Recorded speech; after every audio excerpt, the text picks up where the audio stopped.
Okay, okay, okay. We are live. Hello, everybody. Once again, more sad news to report on, but this one was from 2 years ago. Um, but I think the teachable moment here is how far out of touch the Louisiana police are with this case.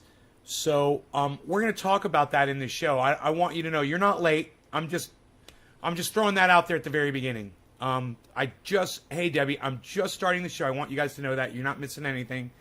I just think it's important that you guys know anybody walking out of here should walk away with the fact that the police in Louisiana totally believe, and this would be my conclusion for those of you who just pop in and end up missing the conclusion. I want you guys to know what the conclusion is. The police in Louisiana totally believe that it's okay to hold on to footage of police beating a man to death over a period of 45 minutes to 2 hours, something like that, 2 years after the fact. And then they say that it was an accidental release and they're not cool with that. And they have no idea Jumping World Brian is your work account. Okay, Jumping World Brian. Right on. They have no idea that Americans feel that when there is an incident involving police, that footage should be released the second it's available. Immediately. No question. No doubt. Hey, Steve, thank you for the first digit of my show, Steven. That's why I'm going to send you triage oil. Thank you, buddy. And he's sharing it, and he's on Twitter, and he's helping the hell out of me. Megsy, thank you. Those of you guys that are going on Twitter and retweeting the hell out of me, I will be shipping you free triage oil over time. For sure.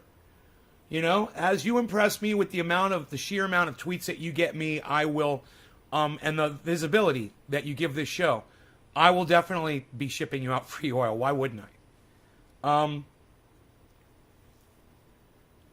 The police think it's okay to hold on to this video for 2 years in today's we want the information and we want it this second society. And that's where all of you should be. And all of you should contact the Louisiana Police Department and let them know how out of touch they are. And say, hey man, welcome to America. When your police are beating people to death, we want the videos yesterday. All right? We want the videos instantly. On tap, on demand. None of this 2-year bullshit. What's the point of that? How's that swift justice for the victim that they beat to death? Nay really takes care of us, Stephen. Well, I just know that a lot of you guys are on Twitter kicking ass over there, really trying to help.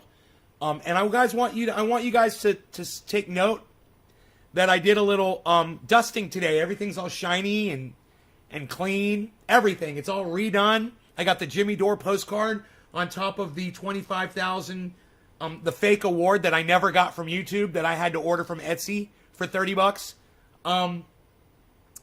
But they deleted, I believe I was up to 26,000 something subscribers, and I checked I'm down to like 25,600 or something. It's obnoxious. So they deleted like 400 of my subscribers on YouTube, just so you guys know. And if you're on YouTube, whoa, what's up with YouTube? Oh, okay, cool. Jumping World Brian is the only person that said anything on YouTube. But it says I'm broadcasting to all the channels. Huh. I wonder what happened to my YouTube people. Should I look and see, make sure that I'm broadcasting those channels? Wow, man. I mean, it's saying only one person on YouTube said anything, and now there's no one saying anything from YouTube. So let me take a look here. Look at the title. Everybody look at the title of this video and notice where it says, Pigs release video 2 years after the fact and claim, oh, it was too early. We're sorry, we didn't mean to release that video. You don't understand. Online, they all say online with 0 viewers. Okay. And Trovo says it's disconnected. Whatever. There's Nick on Trovo. Periscope's not working, of course.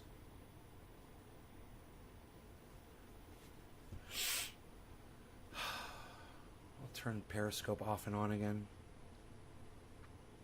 No idea what's going on there. It's Patrick John Welder. Okay. Why is your name Jumping World Brian if your name is Patrick John Welder? That's weird. Yeah, I see your chat. Uh-huh, I see you. You're right there. Nick Brown, see? Oh, that's your Facebook chat right there. But it'll come up. It'll come up after that. Where it says Trendy Nick. Periscope sending data. Periscope doesn't want to connect. I'm okay with that. I'm fine with that. What I'm not okay with is the fact that nobody's on YouTube, man, at all. I've got one person viewing on one YouTube channel. And it says they're all online, too. So I'll just close this out. I'm okay with that.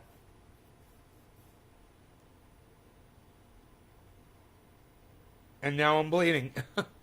I scratched my arm just a little bit, and now I'm bleeding, just like that. Bing, bang, boom. All right, let's put some triage oil on there.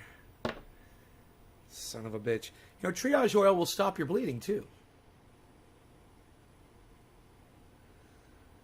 Depending on the type of wounds you have. You know, if it's a small little scratch like this one, it can help stop the bleeding. In this case, I don't know if it's going to work or not. It looks like it might still be bleeding, but it's a very small little whatever.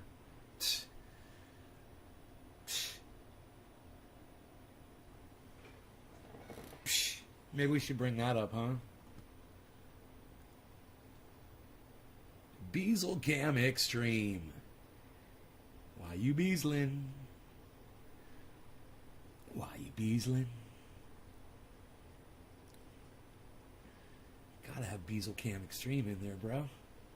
Why wouldn't you? Why wouldn't you? Look at us. Look at Beazle Cam Extreme. So, my friend Melanie might be coming over to visit me. I haven't seen her in about a month or so, so I don't know if she is or isn't, but she said she's going to be in the area.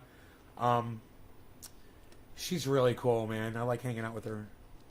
So we'll see. But like I said, I cleaned, I dusted, and that always makes me feel good, man. It always puts my brain together, spending hours dusting and cleaning. This house was a fucking mess. I'm gone for 1 week, and you know what? It's not the kids' fault that we're here. It's just it gets dusty, and the cat brings in so much dirt on his little furry body. And it just gets so dusty in here, you know? I spend time cleaning a little section at a time every once in a while. And hey, Jackie, and I stay on top of it. And I don't have a problem.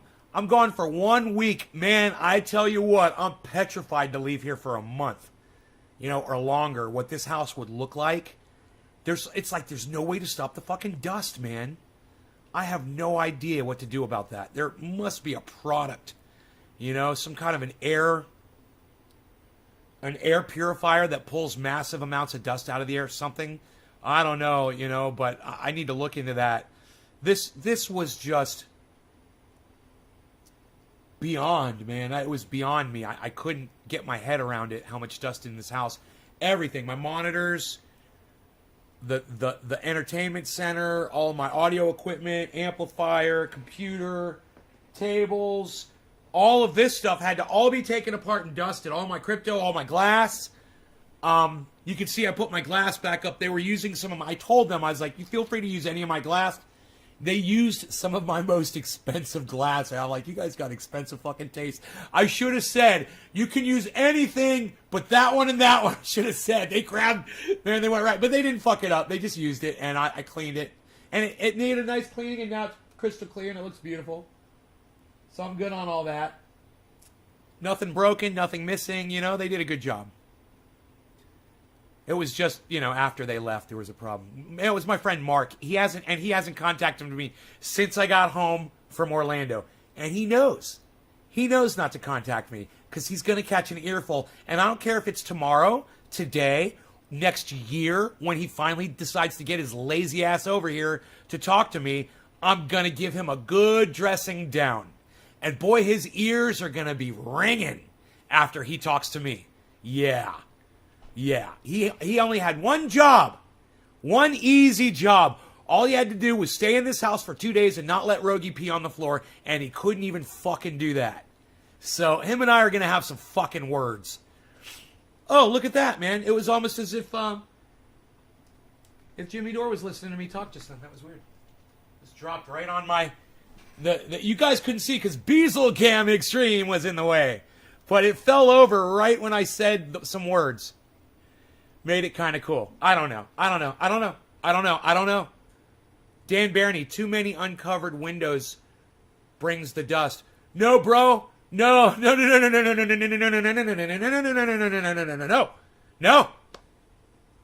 No, bro. They had the house closed up, man. They did. There's no windows open. I'm telling you, this house is sealed up like a fucking tomb, bro. Mind showing us the piece, or did you just put it away? I did just put it away. The piece is right here. It's a rusty glass from Orlando. It's very expensive, and it's very nice. It's a double bubbler. It's really made for concentrates. They were smoking flour and concentrates in it, which is okay. I don't mind. I've smoked flour in it, too. It just makes it a little bit harder to clean. But it wasn't really that hard to clean. I took care of it. But yes, that is the piece right there that they really seem to like a lot.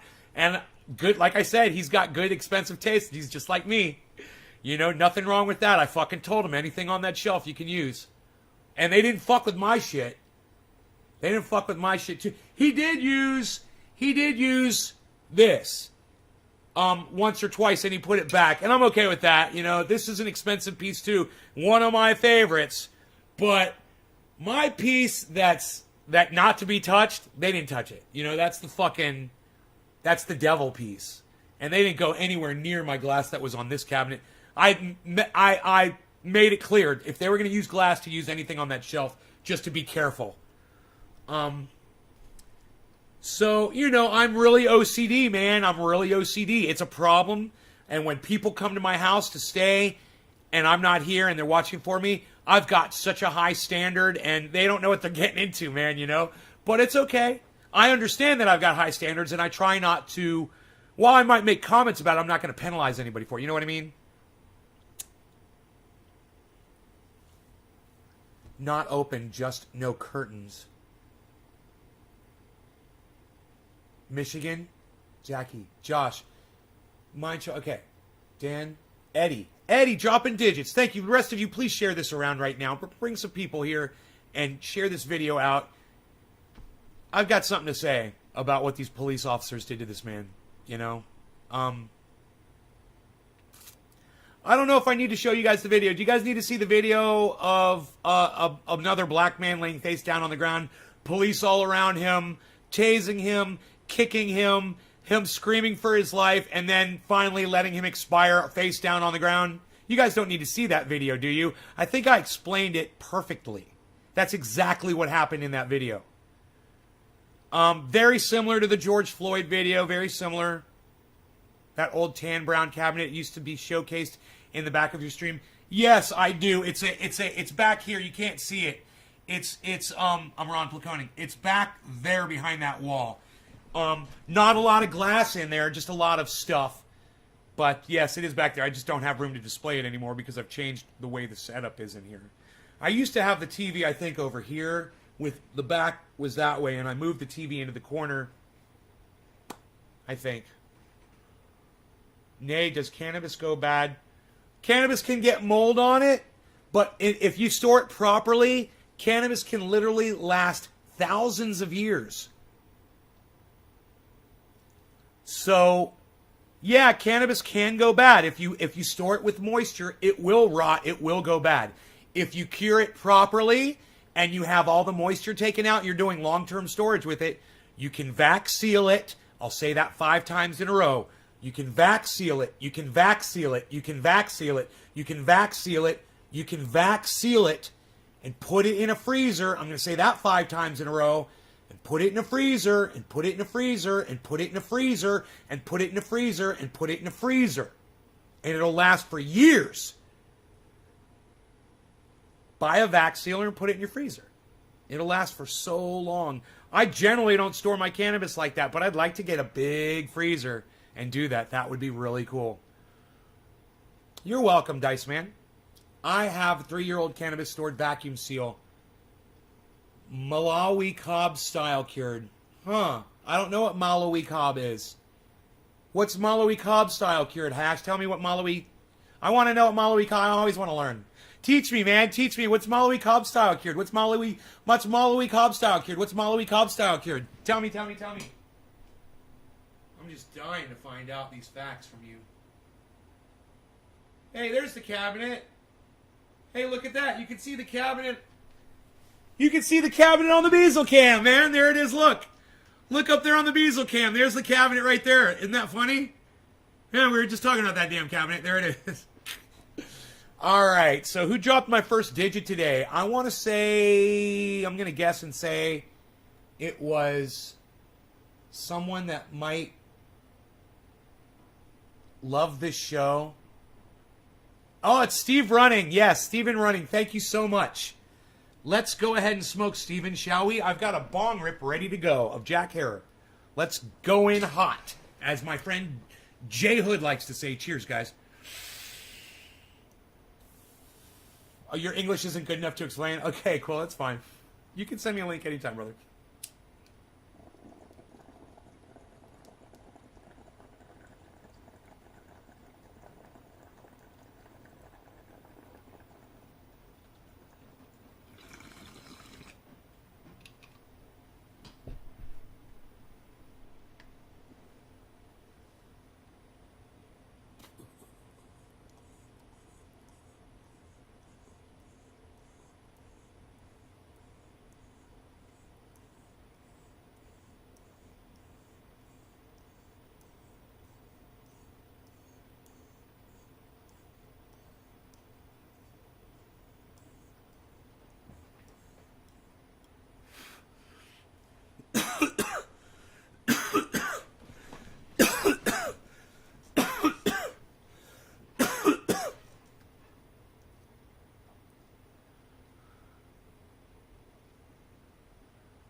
Okay, that's good.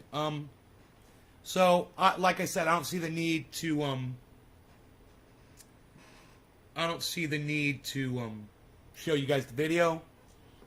All I'm going to tell you is that if you guys are sick of it and you want to do something about it, feel free to contact the Louisiana Police Department. And it's the Louisiana State Troopers, I believe. And let them know, Eddie, thank you. And let them know that when your police officers break the law and murder someone, we want the video now, not 2 years later. You guys tell those motherfuckers to suck your dicks. All right? You go ahead and you do that.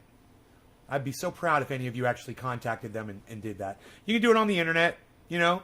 Louisiana State Troopers, I'm sure.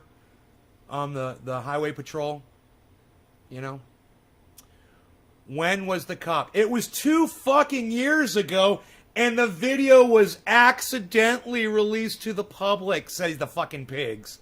Oh, we released it too soon, they say, 2 years after it happened. What do you mean you released it too soon? I want to show you the goddamn thing just so you can hear these fucking pigs what they said. Yeah, they murdered a black man 2 years ago, face down, tasered him, kicked him, and dragged him to death. Right? These fucking pigs in Louisiana. Why? Because he ran from them. He didn't pull over fast enough. And that's reason enough, you know, driving while black in Louisiana is obviously punishable by death. Here's the link.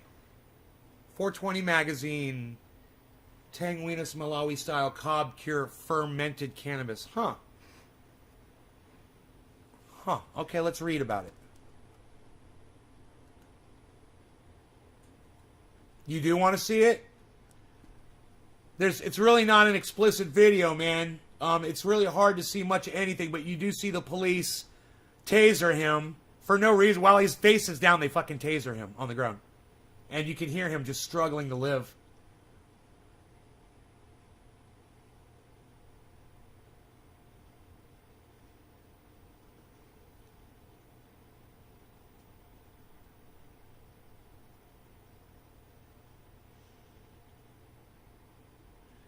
Vacuum seal the finished buds and let it cure for 3 months, and you'll have an end product that will change how you think of your cannabis. From reading their accounts, you'll change that perspective when they first come out of the cob. Why do they call it a cob? After a week or so fermenting. Eddie, aw, don't send me money. Thank you, brother. His thread is titled Malawi-style cob curing. When you've achieved success with this technique, you're going to want to thank him. Did it say 3 months?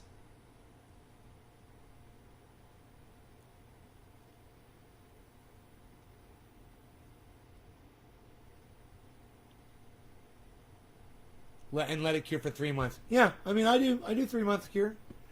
I don't vacuum seal, and that's not necessary, but to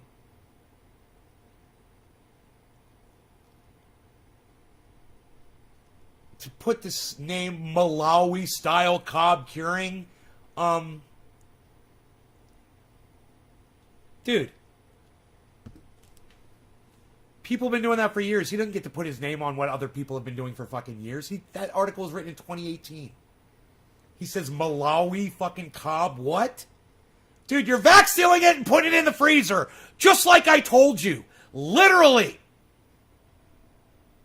Fuck.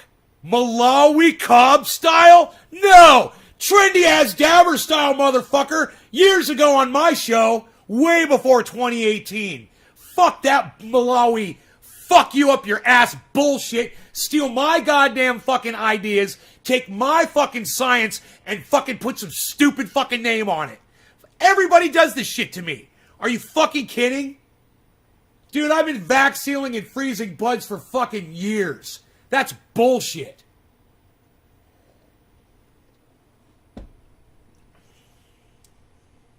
Malawi cob style. Fuck 420 magazine. Those motherfuckers just watch me and then just write it down and put their own fucking names on it. Fucking wouldn't be the first time. That's for goddamn sure. Hash, you're watching the right podcaster, bro. Let me tell you. You know, the thing that you thought you learned from some stupid 420 magazine ripoff con douchebag article, I've been preaching on my show for fucking years. Someone's like, I know. Someone's like,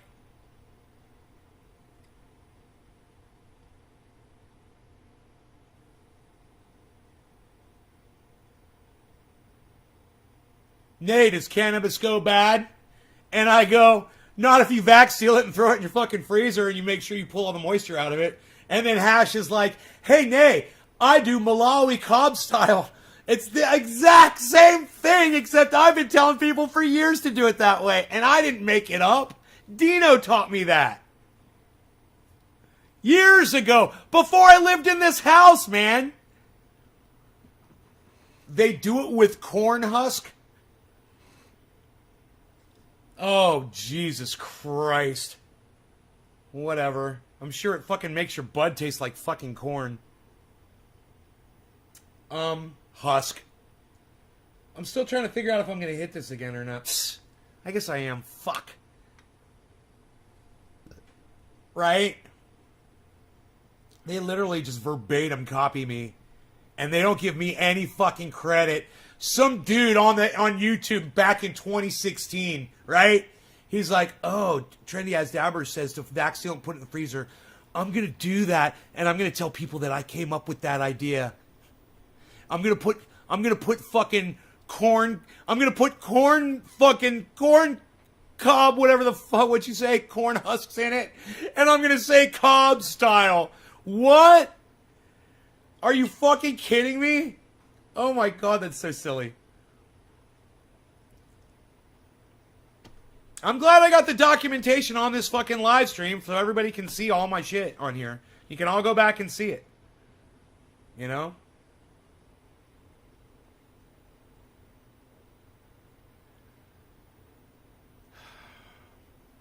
Cannabis will literally last thousands of years. And it has. They found thousands of year old cannabis from China. They found it in a tomb. Pretty cool shit. You can look that up. All right, who am I smoking for? I keep forgetting. Am I smoking for somebody? I don't even know if this is going to be a good bong hit or not. I might just have to blow it. Okay, Megsy, cheers. We'll call this one quarter of the hour Newfoundland. 420 Newfoundland. Hey, Killer GB, what's up, buddy? I don't like to talk about my crypto. Cheers.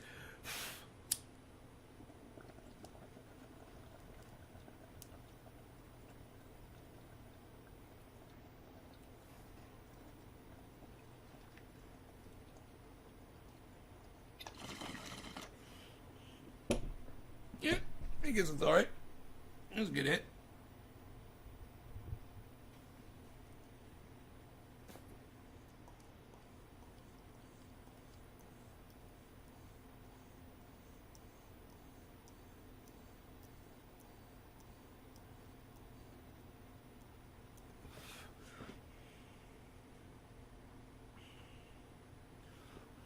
Fucking cob style. They need to take their corn cobs and stick them up their fucking tight asses. Their tight fucking information stealing asses. Do you do air purifiers inside or anything out of curiosity? I personally don't mind the smell all the time, but others who don't always like it. Right, Josh? No, I don't have an air purifier. I got air conditioning in the home, which actually, it eats a little bit of the smoke. My air conditioning's got a very good filter system on it. Not anything like a real dedicated air purifier though. And while my air conditioner is much stronger than any air purifier, definitely. That fan up there is definitely kicking way more wind than any air purifier. I don't know what the amount of purification going on with that unit actually is. I don't, it could just be taking the smoke and recycling it and throwing it right back out again. But I will tell you this. My AC was running the whole week that I was gone, I believe. Because every time I logged in and checked the camera in this room, that fucker was on and running. Just like I wanted it to be. I thought that was going to keep the dust down, man. But, man, it didn't. Oh, fuck. I mean, it was just a coating of just a sheet of dust. This entire place, it was just a sheet of dust everywhere. I had to wipe off everything. I used wet rags to do it, man.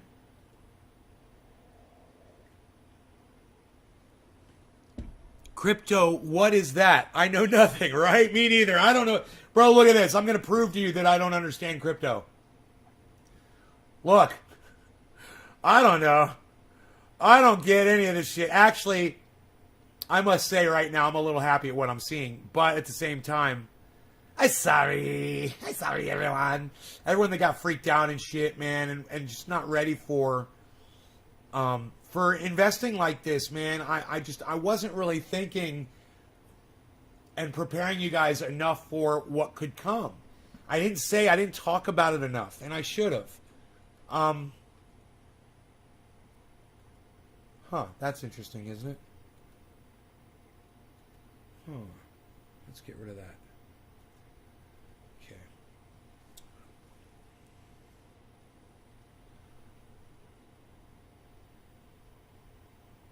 So, where do I want this? I think I want it right there.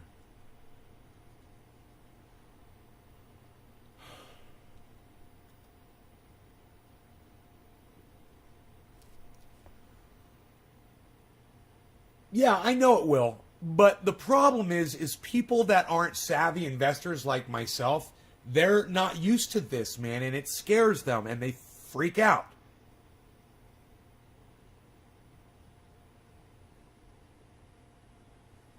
Dude, I already asked you if FUD was fear under duress. What is FUD? I forget, man. I keep hearing people say, is it FUD? And I'm like, is that fear under duress, or is it... What's that mean exactly? My friend gave me a gram of diamonds. Well, Karen, I hope that it gets you higher this time than the last time. Let us know. And let's pack a bowl of I'm looking for my Jack Hare. I remember I put it away. Here it is. I want everyone to know Simon Dan never got back with me about an interview. Professor Dave Explains never got back with me about an interview. You know what I'm thinking about doing? I'm thinking about writing them both a letter simultaneously, right? And saying, Dear Simon Dan and Professor Dave Explains, I just want both of you to know that you're the only two people that I've ever... Oh, and Richard Medhurst. And say, I just want the three of you to know that you're the only three people that I've ever approached for an interview, and you just never got back with me on it, or you said you would, and you didn't. So, put all three of them on it, and see if that encourages one of them to write me back. I don't think they will, because it carbon copies back to the other two guys. But at the same time, when they see that email, they'll know that the other two guys know that they're not getting back with me either. And I want them to be a little embarrassed about it. Because it's rude. It's rude. And I go through all my emails almost every day. And when someone is contacting me personally, I always have time to respond. You know, and the fact that they're not doing it, you know, you're sitting there deleting, you know, make your dick bigger advertisements and shit like that. You got time to say, hey, bro, I'm a little busy right now. I'll get back with you. Thanks. Something like that. Or, hey, man, thank you for offering, not interested, like BitBoy Crypto did. At least BitBoy, like I said, at least they got back with me and told me, Simon and Dan, him and I have been corresponding with each other, and he just has fucking dropped the ball. You know, he'd been writing me back saying, mid-April. I was like, great. Mid-April comes around. I still hadn't heard from him. I'm like, hey, bro. He's like, oh, yeah, man, I'm just so busy. Let me get back with you here in a week. I'll email you back in a week. I'm like, okay. Never heard back from him. Messaged him again. Still haven't heard back from him. You know? It's been months. So, these are people, and you know what I'm realizing is that you guys don't give a fuck, man. You don't go and watch the people that I interview. You don't go and watch their shows and follow them on Twitter and interact with them at all. So it almost makes me not want to do fucking interviews anymore. I mean, I thought I was getting good at it. I'm feeling comfortable. The guests seem to be enjoying themselves. And they seem to enjoy themselves so much that they would come back for more. But at the same time, it's all about y'all, man.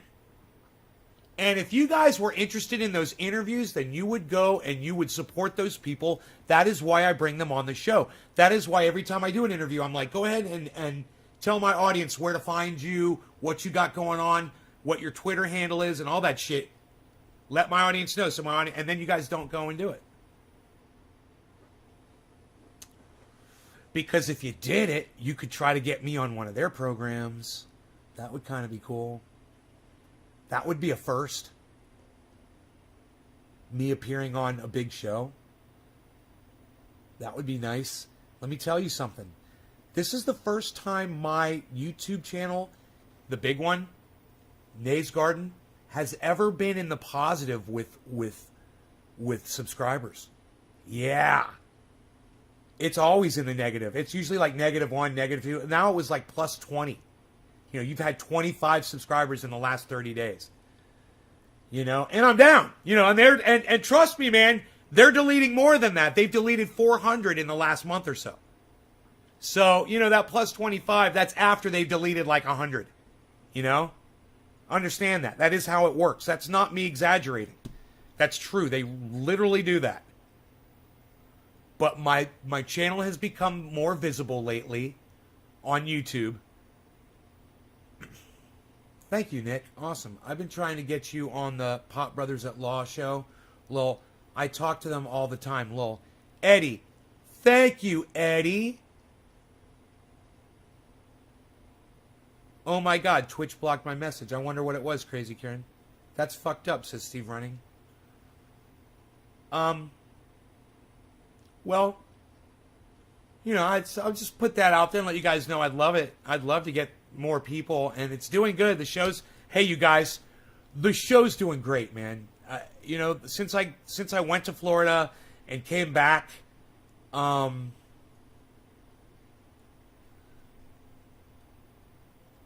since I went to Florida and came back from Florida, the show's been great. And I'm trying to be nicer to people. I am. I mean, I know I blocked a couple of regular viewers earlier today. But the numbers are up, and I'm going to try not to block anyone else, man. I don't want to lose viewers. I want to gain them. And I know if you lose your voice on here, you're going to walk away. Even though it's funny, is a lot of people that watch this silently in the background, they call that lurking. I don't like that term. It makes you sound creepy. But I understand if you watch something and don't comment. You don't need to leave a comment. I don't know that you're watching, and maybe those guys are watching every day. And if they did just leave a comment one time out of every 2 or 3 weeks, then they shouldn't give a fuck if they're blocked from commenting, and they should keep watching the show. And I just want to say, fuck you both. All right? I'm still mad at both of you. The fact that you guys are both longtime viewers of the show, and you were trying to subvert what I was telling my audience this morning, that really angered me, man. What you should be listening to is my message, not what you can find out that you can disagree with, so you can be a wrench in my spokes. So you can subvert what I'm saying to my audience. Listen to the overall message, agree with it, and don't try to pick me apart. You're going to nickel and dime yourself to death when you do that. Help me out here, man. I'm not lying to anybody, and you're trying to make it look like I am, and that's fucking bullshit. And I would just appreciate it if you would refrain in the future. If you disagree with me on something, that's fine, man. But at the same token, I don't give a fuck if you disagree with me. I don't want to hear about that shit. Keep it to yourself. I'm not here to debate you. I'm not here to fucking argue with you. I am here to try to assist my audience, and that includes your disagreeing ass. As much as I can. I want to help people. And you can try to assist me in helping them instead of hearing me say something that you disagree with and let me give you all the examples so you guys know what was said this morning. I said cannabis is the only term, it's the true term, and there is no other term for cannabis. And this guy came on and said, oh, well, in India, they've called it ganja for 1,000 years or something like that. And I said, right, I'm talking about here in the United States. I'm sure that there were other countries that had, other languages that referred to cannabis because, China was discovered in China. They had some cannabis that was stored for 5,000 years or some crazy shit like that. 5,000-year-old cannabis they fucking found? Correct me if I'm wrong, guys. I mean, that's what I believe. And it was a long time ago that I heard the story, and I literally saw the photograph of the fucking cannabis and was just like amazed. But, hey man, it's okay you disagree with me. Just, keep it to yourself and think about what my message is to my audience. Is why you should call it cannabis and not fucking ganja. This is the United States, man. We speak English in this country. Hey man, I'm not offended by other languages and whatnot. But if we're going to stay on the same page, and you guys are going to advance, and this is what's going on in some of your minds is trying to figure out everything that I say that you can disagree with, you're not going to benefit from the show, man. You're just not. And, I would love to cover Sagar from The Hill with the UFO. He did yet another UFO video. And I want to cover it, so let's get into it, shall we? Fucking Sagar, man. Sagar, what's on your radar? Okay, Sagar, what's on your radar? Do you guys like that I say that? You guys like that I say that? Like that? You guys, if you are on Facebook, I really need you to share this on Facebook. YouTube is blowing y'all away. So if you're on Facebook, share this in a large group on Facebook for me right now. Drop me a 3, let me know. Or is that a 7? Yeah, 7. Large group on Facebook. Drop me a 7, let me know. Okay, there's the video of the man being killed by the police. What's on your radar, Sagar? Oh, shit. You're offline. Check your connection. What's on your radar, Sagar? Sagar, what's on your radar today? Welcome. Sagar, what's on your radar? Well, I'm going to talk about something that, because Crystal Ball's not here today. She's on vacation. I'm going to talk about something she obviously fucking hates, and I'm going to totally throw myself under the bus right now by admitting that she fucking hates me talking about UFOs because she knows it's bullshit. Watch and laugh with me while we smoke and smoke and smoke. 2,500-year-old cannabis. Thank you, Hash. Okay, not 5,000-year-old. 2,500-year-old cannabis was found, and it was found in China, right, bro? And it was literally still intact. Crystal's out today, so of course it's time for as many UFO segments as I can fit into a show. Crystal's out today, so of course I'm going to try to fit as many fucking UFO segments as I possibly can. Dude, he is so fucking shit sometimes. I'd totally go out and have a beer with this motherfucker. I would. I'd sit down, and I know we'd have a great conversation, and he'd listen to me, and I'd listen to him. But when it comes to UFOs, man, I'm telling you, this shit drives me crazy. And let me just tell you all where I'm coming from, okay? There's no UFOs, okay? There's not. There's no fucking UFOs. But I want you to listen to this. Okay, so now you know where I'm coming from. You know my opinion. There's no UFOs. Now listen to this. It goes deep. And this guy, when my boy Jay Hood says deep in the paint, this guy's sticking his foot in the 5-gallon paint bucket. That's how deep in the paint this bitch is going. I'm just kidding, of course. I was inspired to do this segment because I really do believe that this week is a turning point in the discussion of my very favorite topic. 60 Minutes produced a bombshell special on UFOs featuring interviews with Commander David Fravor, his wingman, many others who testified to extraordinary observations of unexplainable vehicles observed in flight. Now, the only downside I find in discussing UFOs is that there seems to be an intense animosity within the community amongst different personalities, amongst the debunkers, and many more that detract from a very simple fact. I believe that Lou Elizondo, who was in charge of the DoD's program investigating UFOs, put it best on 60 Minutes. Imagine a technology that can do 600 to 700 G-forces, that can fly at 13,000 miles an hour. Where do you get the G-forces from? Where do you get the speed? This guy's just pulling figures out of his fucking dick hole. Right now, that is what this man does for a living. He pulls shit magically from his dick hole. And then he presents them and gets his ass on 60 Minutes. He's on 60 Minutes, guys. Pulling things out of his dick hole like some babbling idiot. Standing on a street corner, just blathering bullshit.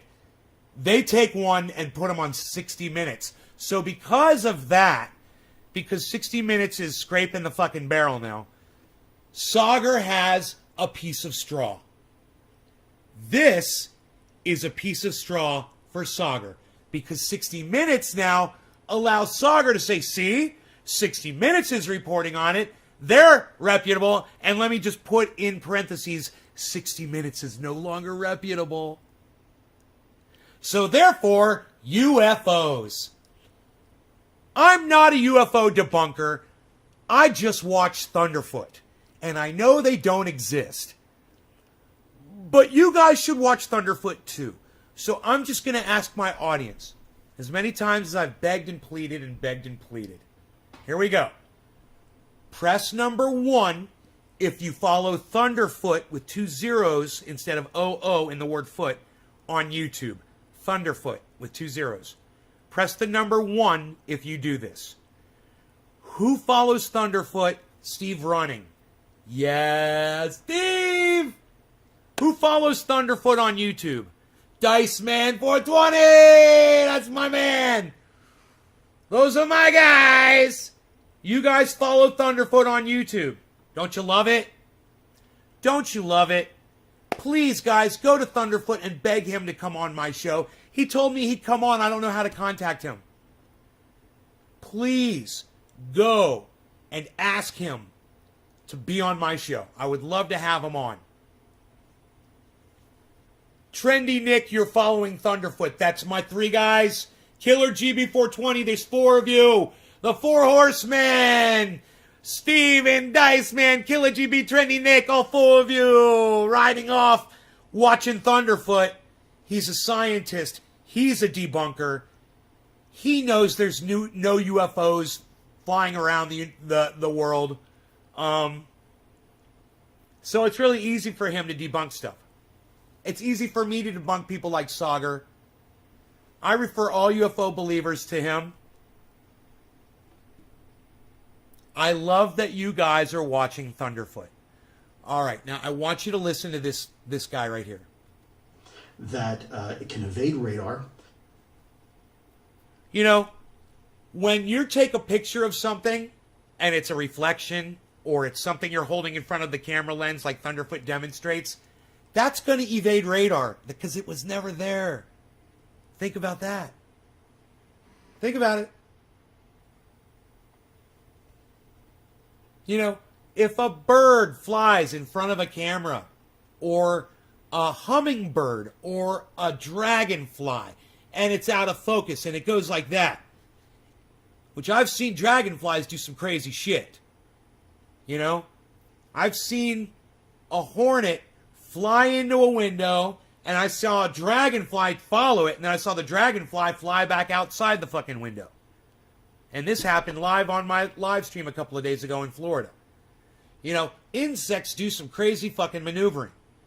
And if you've never watched insects fly around, you might recognize some of the movements that you see in the UFO videos.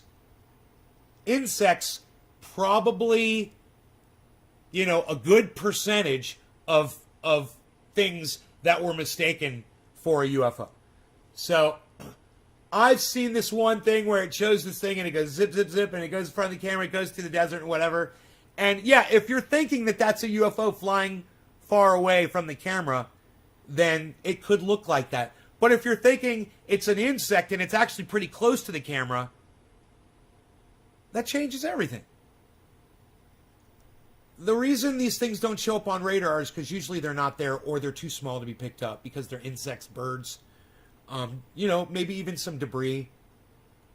And that can fly through air and water and fly through air and water. He has no video footage of this ever happening, and only what pilots, while flying a fucking plane, have claimed they saw because they lost sight of something, so they assume it went into the water. Or maybe they saw something falling into the water. You know? Maybe it was a pelican or an albatross, you know, diving into the water. possibly space, and possibly space. Possibly space. Now that just changes everything, doesn't it? and water and possibly space, and water and possibly space, and possibly space, and possibly space, water and possibly space, and possibly and possibly and possibly and possibly and possibly and possibly and possibly and possibly and possibly and possibly space, water and possibly and possibly and possibly and possibly. That's your weasel word right there. And you should listen for things like that when you're listening to people like this. You should listen to words like that. And as soon as he says possibly, it eliminates space. No, not possibly space. He knows. He He's literally uncomfortable with saying space. So he says possibly. Space. And, oh, by the way, has no obvious signs of propulsion. What? You mean like the wings on a dragonfly? The wings on a bird flapping in or not flapping because it's gliding in a draft? You know, another airplane with flashing lights on it? That sort of thing? No wings, no control surface. What about when you're looking at a plane and it's like this, and the wings are in such a way that from your perspective, Enoch, I've missed you, brother. In such a way, let me give you an example. Okay? Let's say this is an airplane like this, and it's flying around, and here's one of the wings. And then it goes like this. Whoa! There's no wings on it. There's no wings on that. Look, it's flying by. There's no wing. There's no wing. It's got no wings. Look at that. Look at that. It's got no wings. Do you see how that works? Wing, no wing, wing, no wing. Oh, the wing's on the other side? The wing's on the other side? Oh, no wing. Wings on the other side? No wing. No wings. When you're watching, and let me tell you what I did when I was in this on this airplane trip. I took some pictures, and I watched airplanes landing, and you can't see the fucking wings, man. When you're a couple miles away, you know, and you're looking at an airplane, the wings are so small, you can't see them. It just looks like a big capsule, a big Tylenol. It's like a big Tylenol, or a Tic Tac that you pop in your mouth and say, yum, yum. If you're leaving this live stream because you believe in UFOs and this bothers you, the fact that you're leaving this live stream is all the evidence you should have for yourself to realize how little faith you have in what you believe in. If listening to a counter narrative makes you leave this live stream, we're having fun, we're smoking. You know, you want to say you got abducted. You want to say you saw something in the sky. You want to say you've seen videos that have convinced you. Don't get so sad and upset with the fact that I'm proving all of your garbage untrue. That you're going to leave and stop having fun. Hey, Gibbo, what's up, brother? I'm so glad you're here. Enoch, thank you for sharing this. Thank you for sharing this. His shirt collar has wings. Optical illusion. Yes. Missed you too, son. Been data deprived. Oh, man.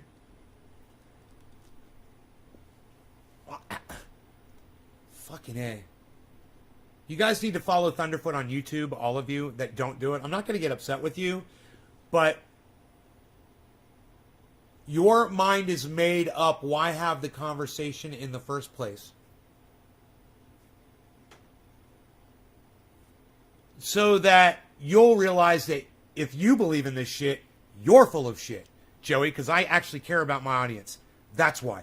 I don't want you guys, I don't want anyone in my audience that we claim we're all keeping it real here, thinking that there's fucking UFOs or reptiles or green men or hollow earth or flat earth or any of that shit. Is that fair enough, Joey? Is that fair enough? That's why I have the conversation. I'm not here to argue. I'm not here to fucking to convince you. I'm not here to debate. I'm here to fucking save you from yourself and your indoctrination.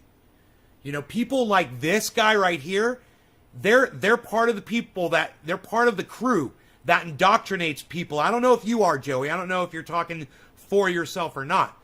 But I'm just saying, these are part of the people that go out there. And Sagar is also, he's another one. They try to convince you that there are UFOs out there. You know, and they just rely on each other in pieces of straw. And yet still can defy the natural effects of Earth's gravity. That's precisely what we're seeing. No, it's not precisely what we're seeing. Show us. Show us the video. And I guarantee you Thunderfoot will debunk it. Or he already has. Hey, Michael, what's up, buddy? Eating and smoking got a little for the ladies. Right on, Chris P. They are hot here. Okay, Griffin. Hey, Nate, cheers to your mega glass collection and proper cannabis education. Thank you. Griffin. It's not a belief. It's just the way it is. The UFOs are real. Doesn't mean they're aliens. What are you so afraid of? Joey, I'm going to block you from my live stream. I'm going to block you from my live stream. You realize that, right? As many times as you've come in here, now I see you for the real you, that you're really a person that believes that UFOs are real.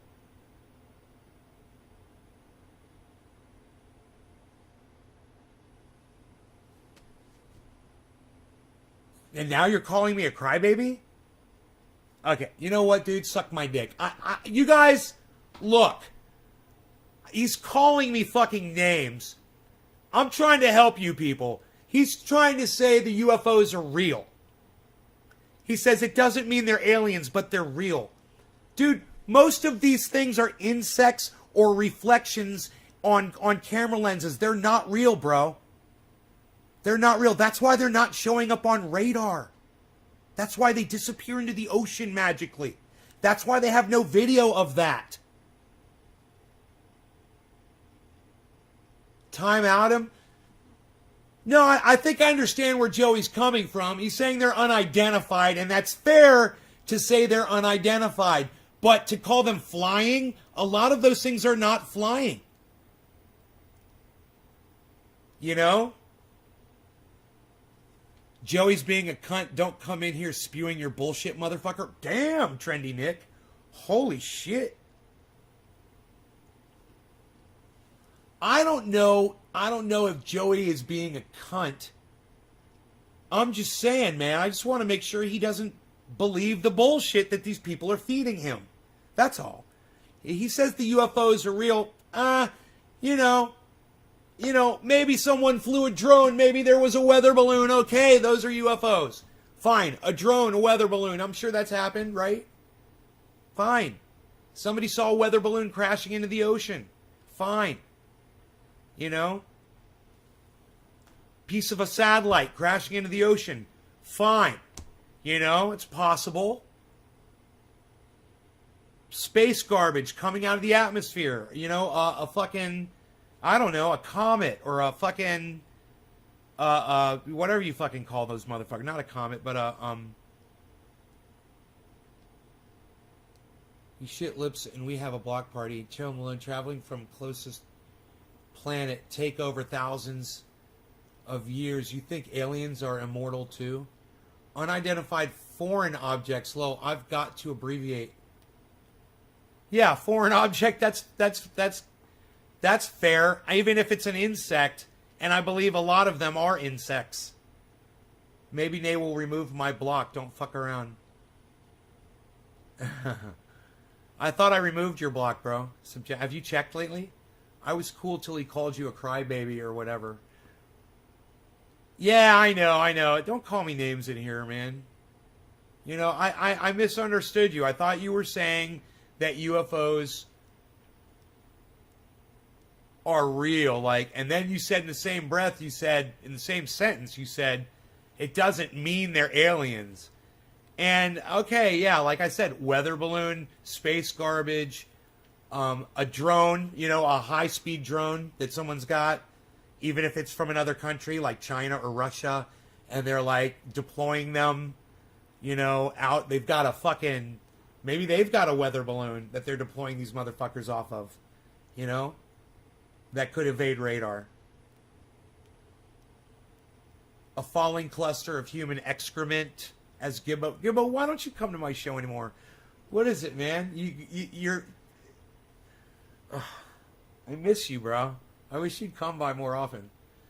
Tons of military testing.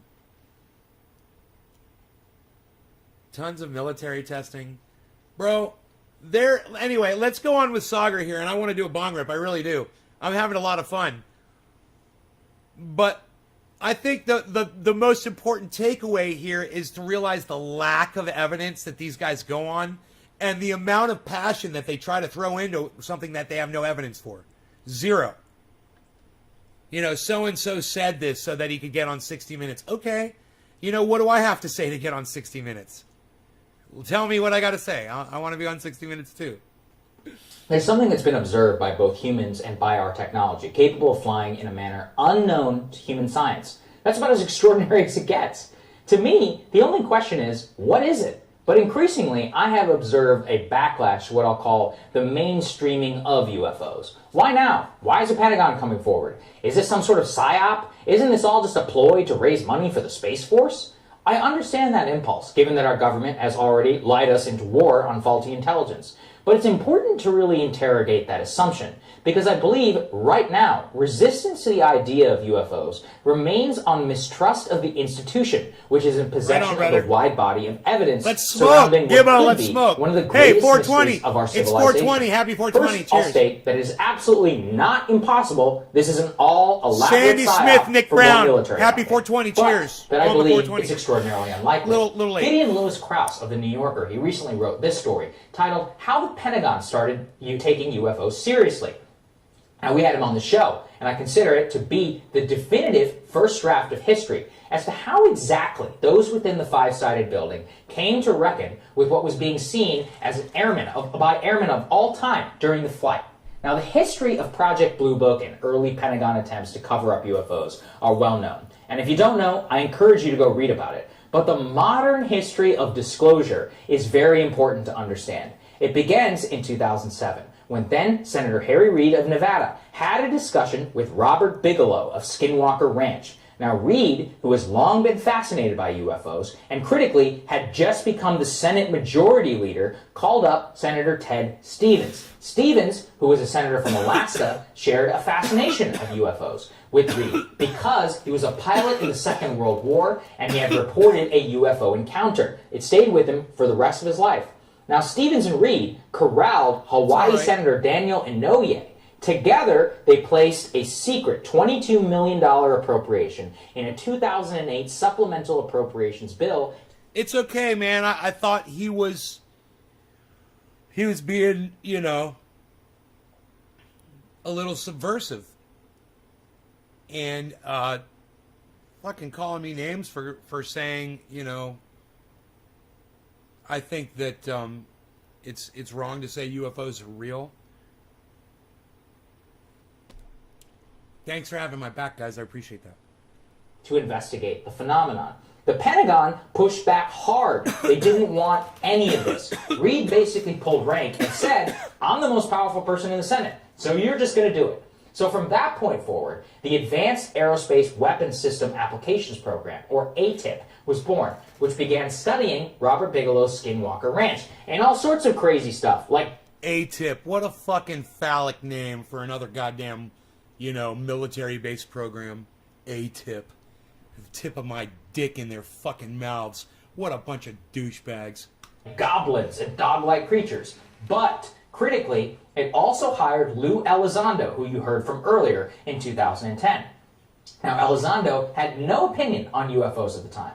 He was later promoted to the head of the program in 2010, which turned the program exclusively into the study of the national security implications of UAP, or unidentified aerial phenomena, encounters. It was there that Elizondo became familiar with the encounter he describes in the 60 Minutes clip, and many more, where he came to believe that UFOs are real, but was refused access to the Secretary of Defense repeatedly to brief him on the project and what he found in the Pentagon's files. From there, he was later introduced to Leslie Keane, a journalist who's been investigating UFOs for many years, by former defense official Christopher Mellon.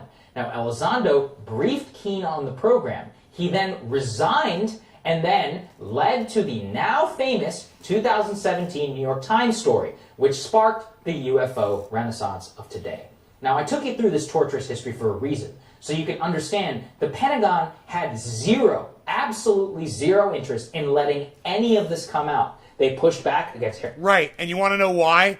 Because they know it's all bullshit, and they know it's all going to get debunked, and they know when people find out, they're going to look stupid. Because they should have the technology to debunk this video, all of this video footage that they have. And, people out there in the science community have the technology and the expertise to do what the military obviously does not. So that would be the reason why they don't want to release the footage, because they know it's bullshit. You know, they know this isn't anything, you know, worth saying, hey, we think that we might be getting visited by aliens. They know that. He uses this as another piece of straw. The fact that the Pentagon is hesitant to release this footage, for him, is another piece of straw in his horribly built straw man argument that we're being visited by aliens. This is so easily disproven, guys. Harry Reid, they tried to bury Lou Elizondo. They never wanted any of this. For it Right. They never wanted any of this because they don't want to look like a fool. Exactly. Let's go over that a couple times, kids, okay? to be a psyop, the people in charge have to be in control. They never wanted any of this. They never wanted any of this. They never wanted any of this. They never wanted any of this. Elizondo, they never wanted any of this. Why? Because it makes them look like fools, just like you look like a fool. That's why they never wanted any of this. The fact that they never wanted any of this isn't some sort of ammunition that you can use to bolster your bullshit narrative that UFOs are visiting this planet. I'm sorry, man. This guy, when it comes to UFOs, he is a little bitch. For it to be a psyop, the people in charge have to be in control. And by all accounts of the principal players involved, they did their damnedest to make sure all of this remained a secret from the public forever. Since then, what has happened instead is not disclosure, but resignation to overwhelming fascination from the public, from people like myself. Now, the Pentagon reassigned a high-level civilian to continue Elizondo's work, and since then, a sieve has opened up, with awareness amongst the U.S. military that they will not be shunned for reporting to their superiors what they see out there. So the military has released this footage, right? Let me ask you guys a question. Do you trust the United States military? Yes or no? Who's going to be the first person to answer that question? Do you trust the United States military? Yes or no?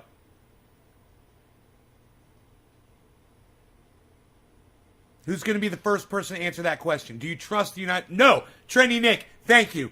Neither do I. Fuck no. Fuck no. I don't trust the goddamn United States military. They released this footage. Do you trust them that this shit proves that there's UFOs? They don't have very good standing in my chat. Obviously, that's a lot of no's. These incidents have been compiled within No, the Pentagon. no. They have been leaked. No. And here's the critical part. All the Pentagon is doing is just saying, yeah, that's a real video. It's not that they're disclosing it officially. With over 1 million service members, of course things are going to leak. The speed up of information is because of a variety of factors, but it's almost certainly not because of a willful Pentagon effort to put more information out there. The modern history of UFOs, instead, is a much more hopeful... Let me ask you guys a question.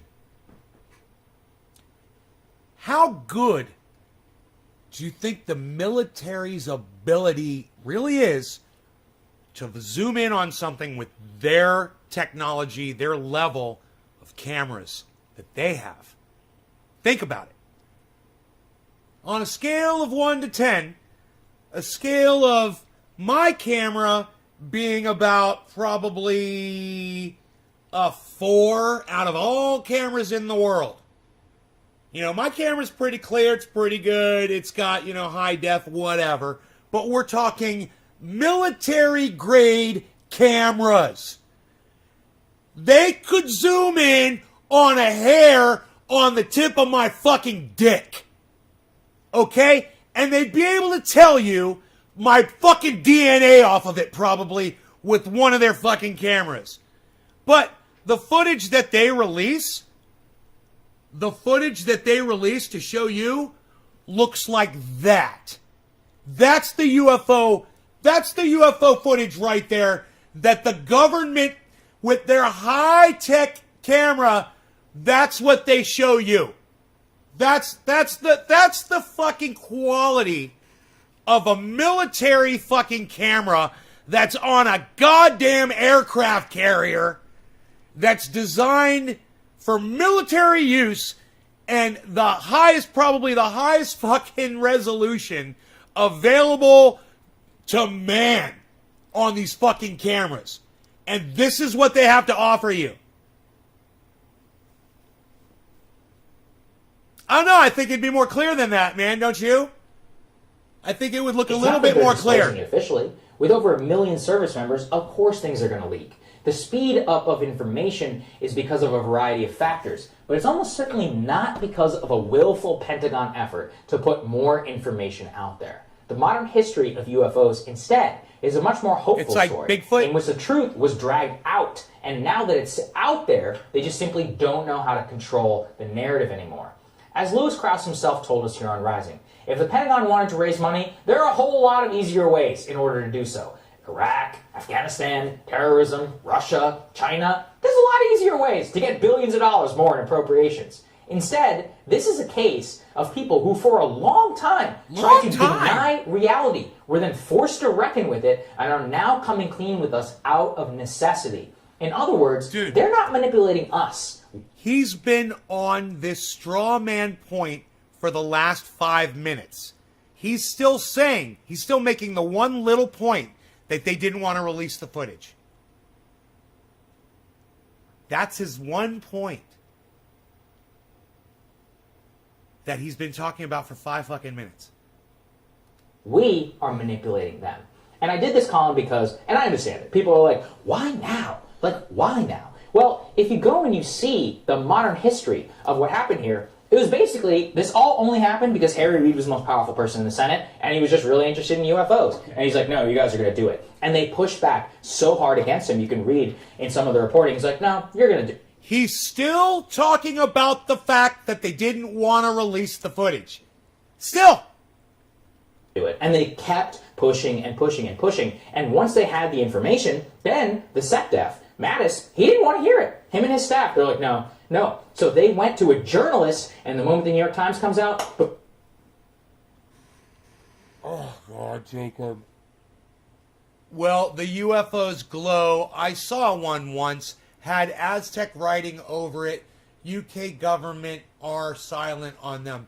Jacob, you didn't see a fucking UFO. You know? So don't come in here and say that you did, because you didn't. All right? Oh, God. Jacob Granger saw a UFO, everyone. Boom. Now you have to talk about it. So it's critical that they're not the ones who are putting this out there. They're not the ones even necessarily who enjoy seeing videos get leaked. But still talking about releasing the video. That is a long piece of straw you got there, Sauger. A real long one. That's longer than my dick. But when they do, now instead of lying, they're just like, yeah, it's real. They don't necessarily like that it's all there. It's just happening because of overwhelming public interest, not the other way around. And I think that's very important for understanding what's happening right now. It is. And that bank shot, initiated by Harry Reid to then get this study done, that then release things publicly, is a really interesting way to kind of normalize experiences that people have been having for years. Right. And now I think something very, very interesting is there's a lot of trust in military and in veterans, and they're now not afraid to come out publicly anymore to actually talk about these experiences. Right. No, because people like you are listening to them all of a sudden. Because they're idiots like you and Sauger that will literally put them on your TV show. And I guarantee you, if Crystal stays away any longer, they're going to have these motherfuckers. They'll have the astronauts on and everything. They're calling them right now. Hey, you want to have me on, man? I see you got 152,000 views on your last UFO upload.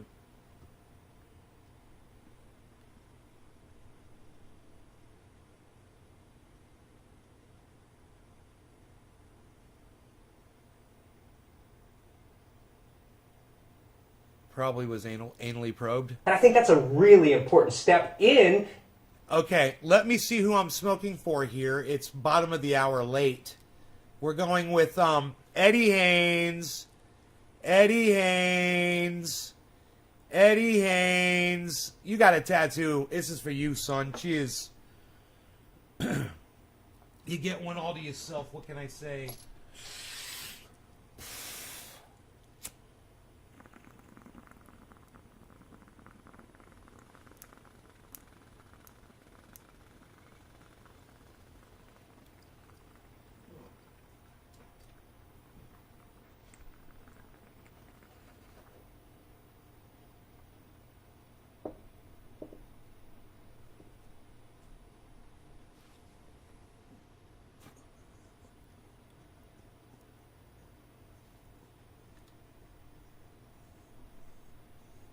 exploring what these phenomena are and trying to figure out what this technology is. I mean, one of those pilots in 60 Minutes said, say, I saw these things every day. Every day. Think about that. But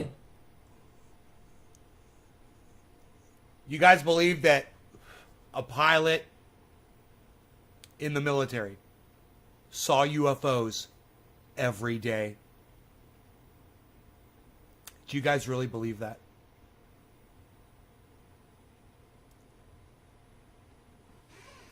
Or maybe he saw airplanes flying below him every day. Would that be more believable?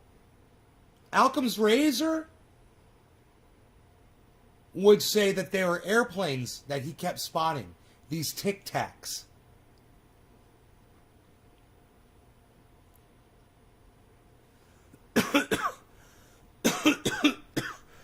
this is the thing that Commander Fravor and others talked about, which is that they didn't necessarily like that this was happening. They were like, I don't know if I should tell my boss. You know, I mean, what should happen here? Many people, just because of the stigma, they just didn't want to say anything. Now, critically, this is why some of those videos from 2000. Now that people are going on Joe Rogan in 60 Minutes, there's more people talking about it. It's crazy. What could possibly explain for that? I can't figure it out. In all of my mind, I just can't see the truth for what it really is. Because I'm fucking sold on an idea that is bullshit. 2019. This is called confirmation bias, everyone. And both of these guys are completely satisfying and demonstrating their confirmation bias. That means they believe in UFOs.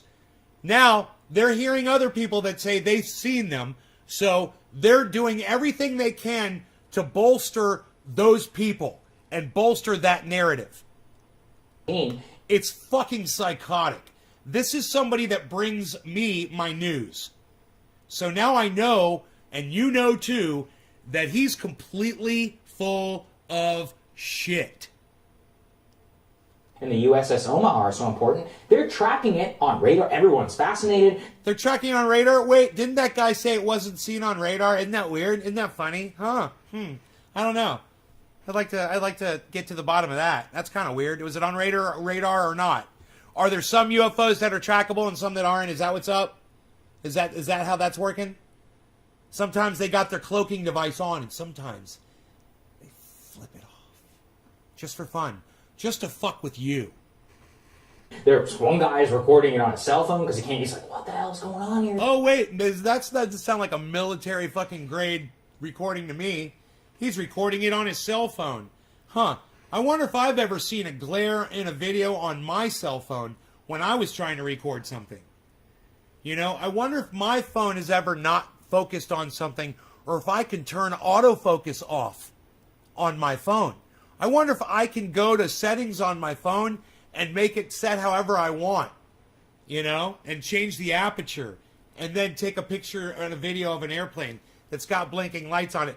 Too bad I couldn't fucking hide the blinking lights on my cell phone footage. But those of you guys who saw that, you'll see the blinking lights. And they're blinking just like every other airplane that flies in the sky. It's crazy. I know. You're like, this is crazy. And you can see exactly that. I agree. Thank you. That they feel comfortable enough to be like, look, man, this happened. This happened. Here's the footage. They feel comfortable enough because you're putting them on the air, but go ahead. Now, you know, you can talk about the debunkers and all that stuff all you want. But the critical...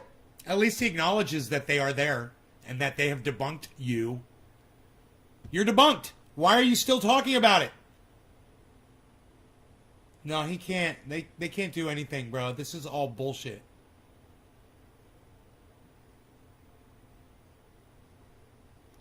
Jacob Granger. Just stop.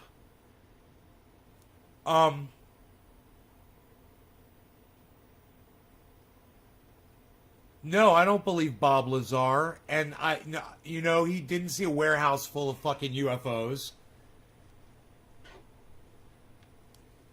You know, he didn't have some fucking gravity drive in his possession that he couldn't figure out, but they turned it on. We couldn't figure it out, but they turned it on. And when you turn it on, oh, it's amazing what this gravity drive did. More in it, do you believe, Bob Lazar? Because, you know, that would mean that there's aliens and gravity drives. Come on, guys.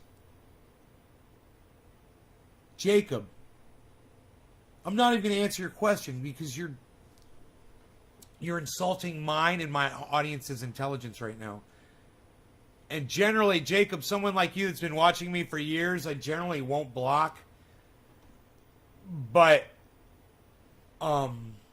it's just it's turning you into a liar. You're definitely doing the exact same thing these two guys are doing. You're satisfying your confirmation bias. I know you're okay. So you want me to answer you? Have I ever seen a UFO? Yeah, man, I have. I've seen something fly over, man. I had a couple of experiences, man. I couldn't explain them. Things came out of the air. Yes. I saw a UFO. I was with a friend of mine, and we both saw it together. Both times. It happened twice. And I always let that convince me that those were aliens. You know? I was just like you, man, until I figured it out. Just because I can't identify something that's above me doesn't mean that it's an alien from outer space.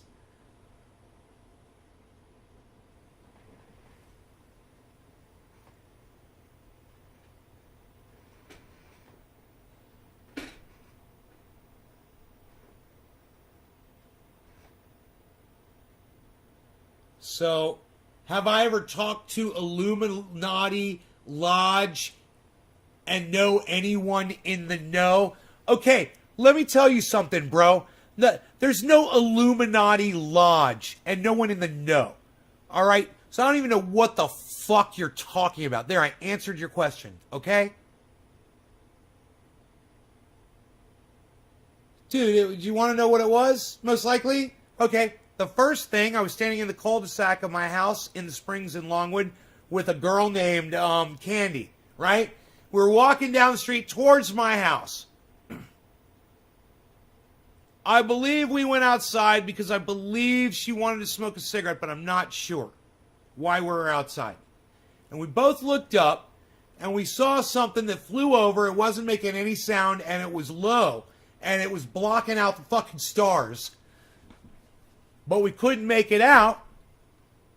And I was like, what is that? And she's like, I don't know. She's like, but I see it.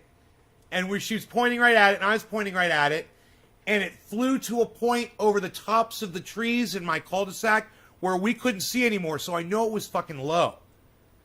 So, you know, it could have been a glider. It could have been a parasailer. It could have been, a balloon, you know, a blimp.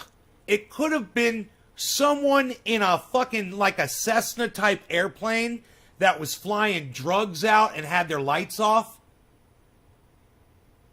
You know, it could have been a kite that had been released and was flying in the wind low. And it was at night. You know, all we saw was that there was something up there and it was blocking out the stars. You know, I didn't say to her that was an alien, and she didn't say to me that was a fucking alien. But you know what we said? Well, we can't identify it. We were joking around. We said it's a UFO, and it was funny. It was low enough that it disappeared over the fucking trees. That was the first thing I was going to tell you about. The other thing happened years before, and I was with my other friend Charles, and we were in my car, and we had the sunroof open. And this light flashed over the fucking car. And then, lit up the whole inside of the cab. We were going like 75, 80 miles an hour. And a spotlight lit us up and disappeared. And we were looking up and we were freaking out. And we were like, dude, what was that? It's a UFO, bro. I don't know. It freaked us both out. Me and my friend Charles. in my Toyota Corolla. And he never said to me, aliens, and I never said to him, aliens. I figure it's a fucking helicopter, maybe some police. I was going fast. They got a spotlight. They fucking checked us out and fucking slow us down. You know, they knew how fast we were going. And they did that, and then they got called, you know, and flew off to go do something. Who knows? You know, who knows what the fuck? Maybe it was a fucking street light that just had a real wide beam on it and just lit up the car for a long time. Maybe the lens was broken on it, so it wasn't yellow and it was white. You know, maybe it was a different kind of bulb in a street light. Who knows, man? But we both noticed it, man. It freaked us out. That's for sure. Didn't make us... In either case, we never fucking jumped to the conclusion that we were being visited by fucking aliens. And even if that was the case, they wouldn't be fucking looking into my Toyota Corolla. You know? Back in 1987... Dude, they didn't have drones in 1987.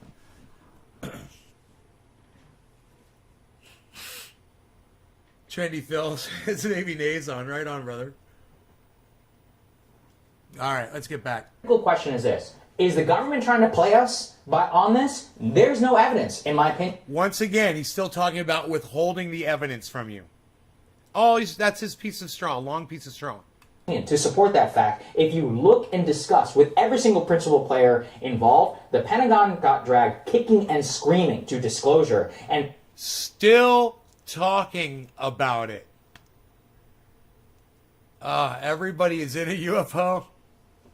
Now just has to admit the truth, which is, yeah, there's a lot of footage that we have which shows stuff like this. What is it? I have no idea. I have some theories, but I have no clue. And just admitting that is, I think, a very critical step, and I think it's important for people out there who are very suspicious to at least understand this history. This history will help you, I think. This will help you. So understanding that the government is reluctant to release this footage, this will help you guys. In believing in UFOs, right? Of course. That's the point. Oh, look, I tend to agree with you. I think the debunkers who are claiming this is a ploy to increase Pentagon funding probably haven't looked at Pentagon funding over the years. When's the last time their budget actually was cut and not increased? I think that's the funny part, too. They ask for things and get it. Because you and I live here in D.C. and we know how to appropriate. I'm like, guys, they don't need to make shit up, all right? Like, they can do whatever they can ask whatever they want, and they're probably still going to get it. They're not making shit up, man. They're just releasing footage that they've got. And, you know, they probably didn't put much effort into trying to figure out what it was. And I'm telling you that I saw footage. I assumed I was looking at a drone being blurred out because I saw lights flashing on it. I saw a YouTube channel. The guy's a fucking pilot. He said, this is the sequence of lighting that every airplane has. It's flying. You can see it flashing clearly. You can see the lights flashing on this object. It's an airplane that's blurred. The guy, you go in, you adjust your aperture and your camera settings, the amount of light, whatever. It blurs it. You get a blurry shot. And when it's blurry, you can even fucking move your phone just like this. Like I'm moving my hand. And you can make this thing, you can go like this with your phone and make it do perfect circles. You can make it do all kinds of crazy shit. And if there's no reference, if there's not like a star in the background or something like the horizon line, like in that one shot where there was an ocean, you know, something to at least compare it to see if there's any movement. You know, see if there's any camera movement, tracking it when it's doing all of these unexplainable movements. Oh, the camera just happened to... The camera was tracking it, you know. It was defying the laws of physics. Anyway, another discussion for another time.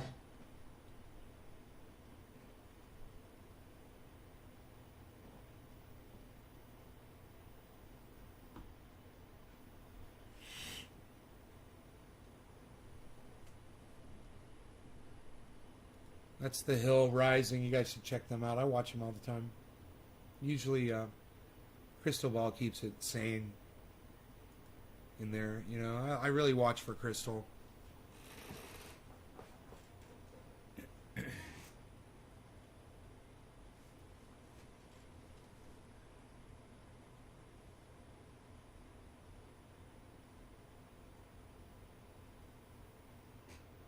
You're constantly seeing shit. Let me tell you something. I watched an airplane land in Dallas. We were flying in, okay, and we approached Dallas, like, here's the airport down here. We came in like this and did a U-turn. So I saw the airport, which every time we landed, just about, I saw the airports before we got to them. And I was sitting in the front left of almost every plane until the very last flight where I sat on the right side of the plane with Kissy. But every other flight, left side window seat, and I almost always saw the airports. And let me tell you something. When you look down at the ground and you're watching airplanes take off from the runway, you can't see their wings from that far away. These guys in these fucking jet fighters that are flying over and seeing airplanes, they're way higher than I was over an airport that I'm getting ready to, that I've already fallen out of the sky and I'm getting ready to land into. I'm way lower, and I'm telling you, man, I mean, I don't have the best eyesight, but I could tell you that you cannot see these wings on these planes. And when that pilot says, I saw them every day, he saw them every time he flew, whatever it was he said, the quote. Dude, he's obviously spotting airplanes, you know, and didn't realize that's what he's seen. You know, me being someone who doesn't believe in UFOs, I know when I see something like that, I'm like, oh, there's a plane right there, and I sit and I stare at it, you know. And I look at it and I watch it from the inside the airplane. I got nothing else to do, and I watch other airplanes, and I notice that. Hey, man, I got pictures to prove that the Earth is round, man. Right? Look at this shit.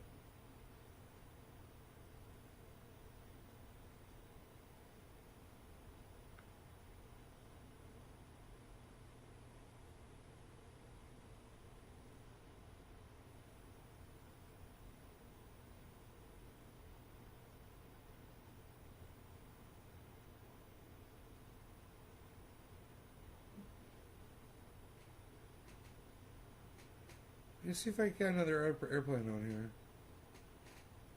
God, there's not another airplane in this shot.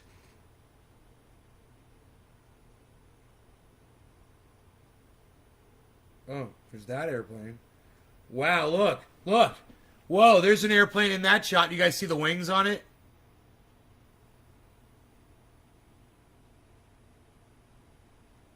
See if it'll focus here.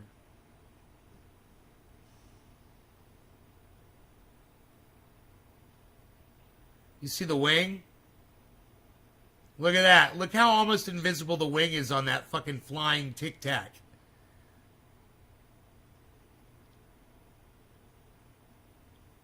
The wing's like invisible. It's right in front of me, man. It's right out the window. It's a few feet away. You can barely see the fucking wing on that motherfucker. You know, someone needs to see that. Someone needs to take a look at that. That's just a random shot of an airplane, guys. There's your Tic Tac. There's your fucking UFO. It didn't have wings. Why was it going so fast? Because you were going so fast the other direction. Go watch Thunderfoot. Your fucking radar on your camera totally reveals why that object looks like it's going so fast.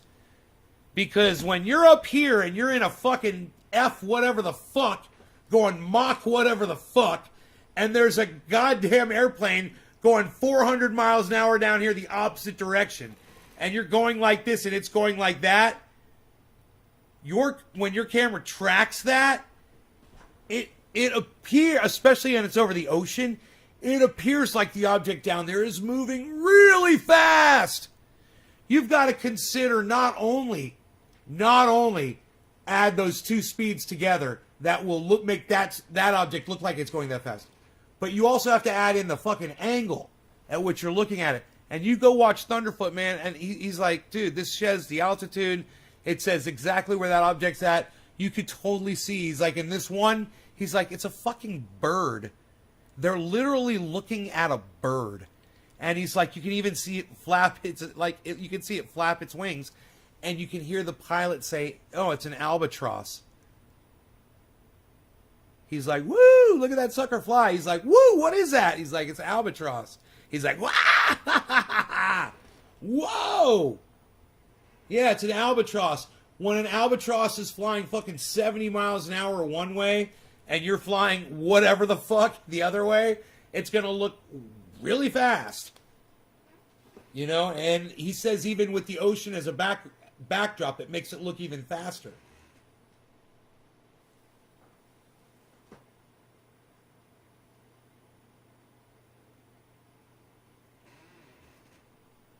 Right on, Chris. You're heavy, buddy. I'm going to call you Heavy P. Heavy P! Where is Heavy P? Yo, Heavy P, we're going to call Chris P Heavy P.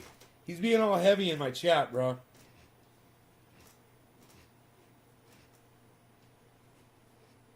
Yellow marker on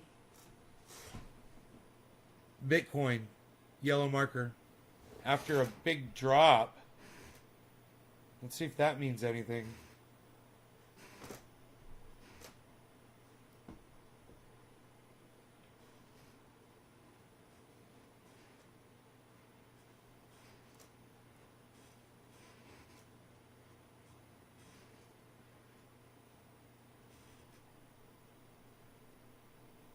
There's a lot of stuff way up in the green, man.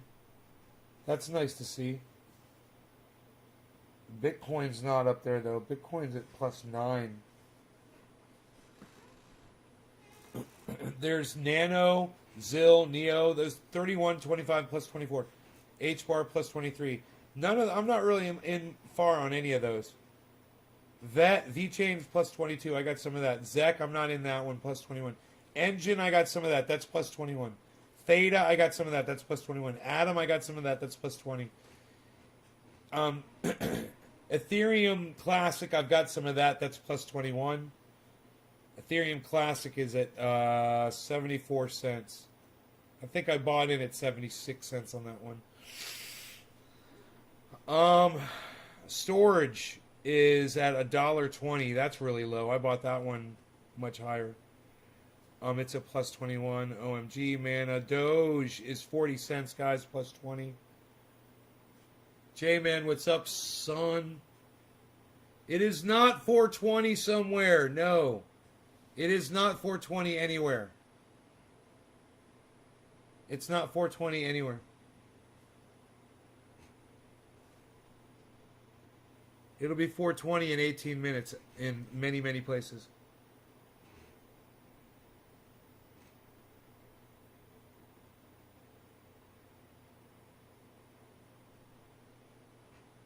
I mean, it doesn't mean you can't smoke for top of the hour, but it's not 420 anywhere.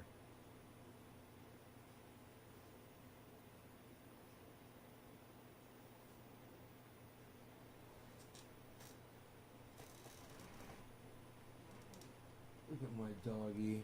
Aw, Beezle. Why you beezling, Beezle? Why you beezling? Little Beezle. He's waking up.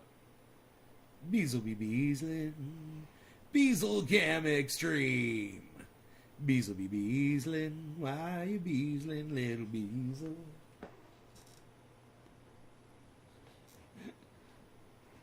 In my house, it is little Dab. Okay, let me ask the judges.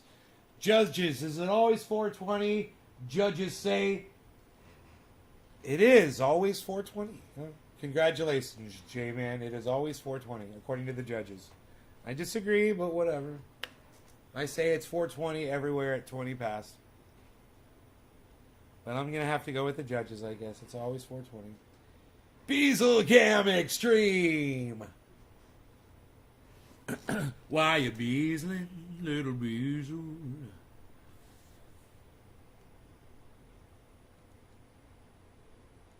Ba-flow, ba-flow, ba-flow.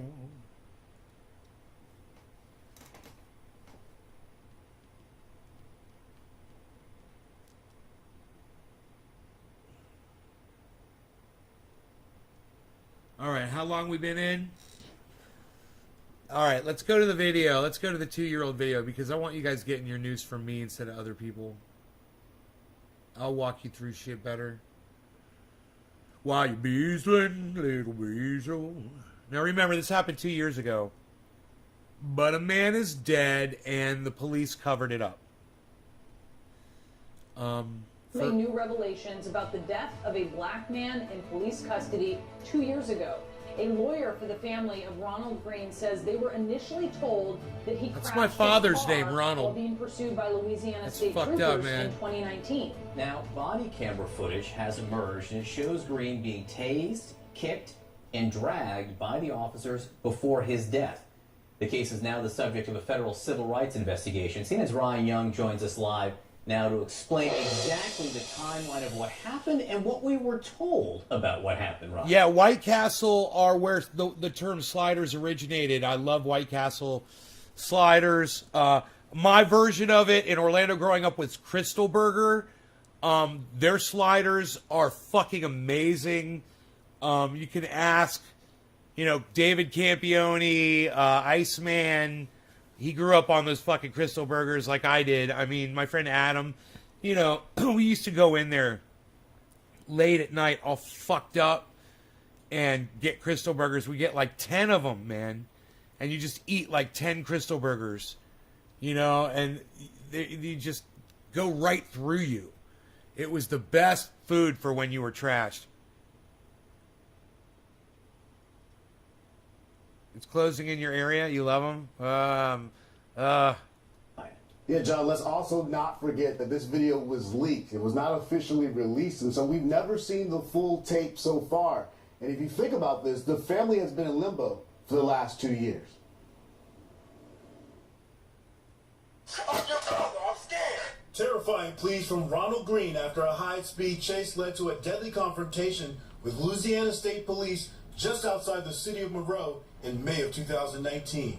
Get out here. In body cam video obtained by the Associated Press, troopers can be seen repeatedly punching Green after dragging him out of his vehicle. Taser.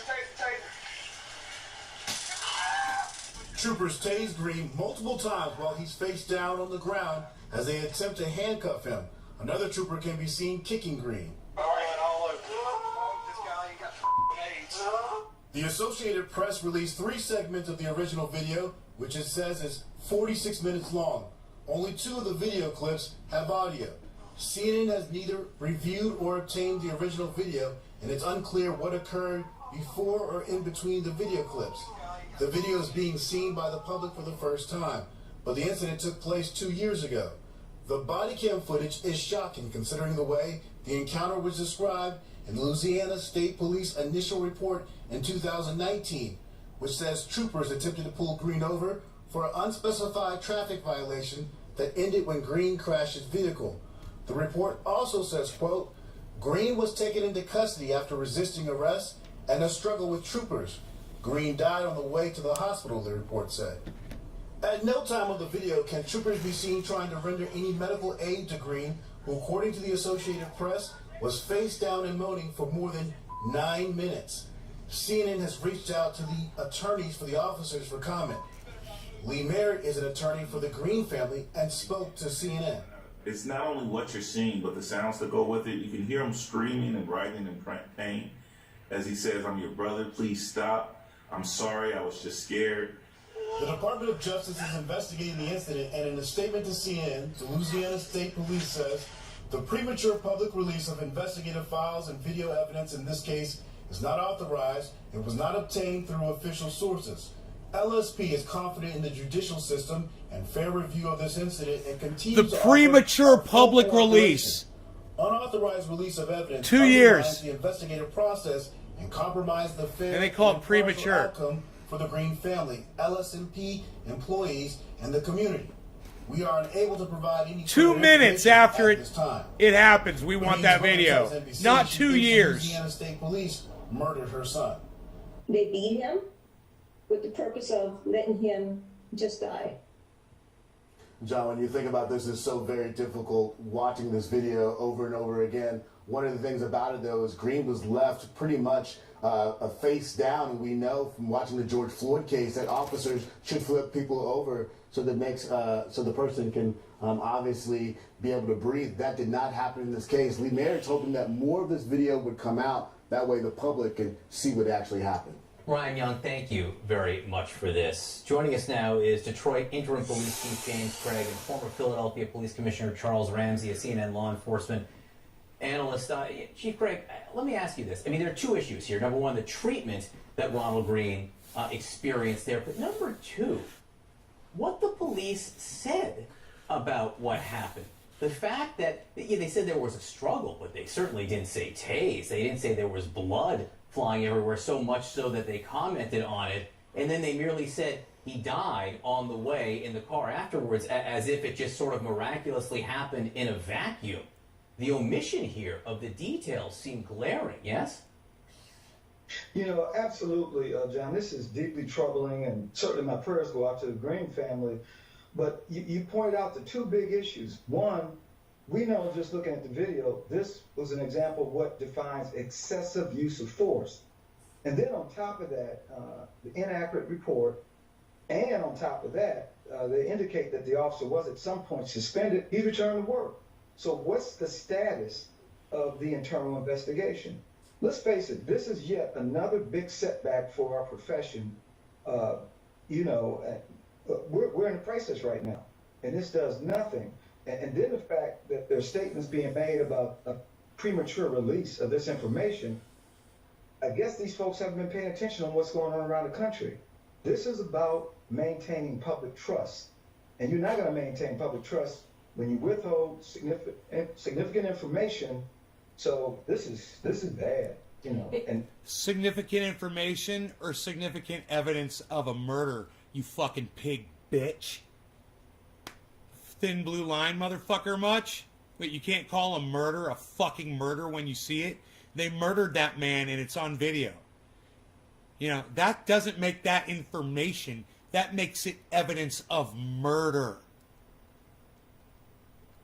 and here we are, yet another incident.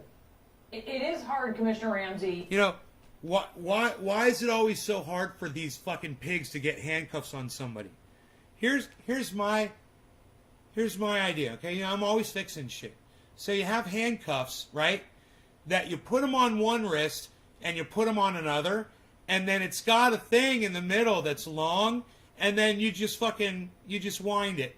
And their hands go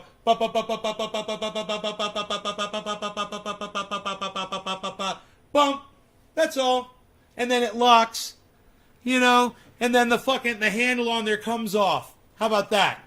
It's a fucking key that turns that and brings two cables together, right? On two handcuffs.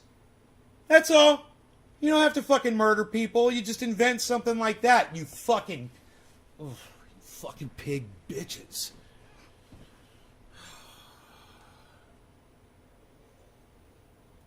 Problem solved. Hey man, it's not even my line of work. I just solved your fucking problem for you. Stop murdering people because you can't get handcuffs on them. That's what it always is. You can't get the handcuffs on. You can't get the handcuffs on. Redesign the handcuffs, you fucking murderers. Call them ratchet cuffs. It's my idea. And they go click, click, click, click, click, click, click, click, click, click, click, click, click, click, click, click, click, click, click, and then you go ka-chunk, and the handle comes off, and you put it in your fucking next to your fucking bear spray and your 9mm killing machine, you know, and your fucking baton.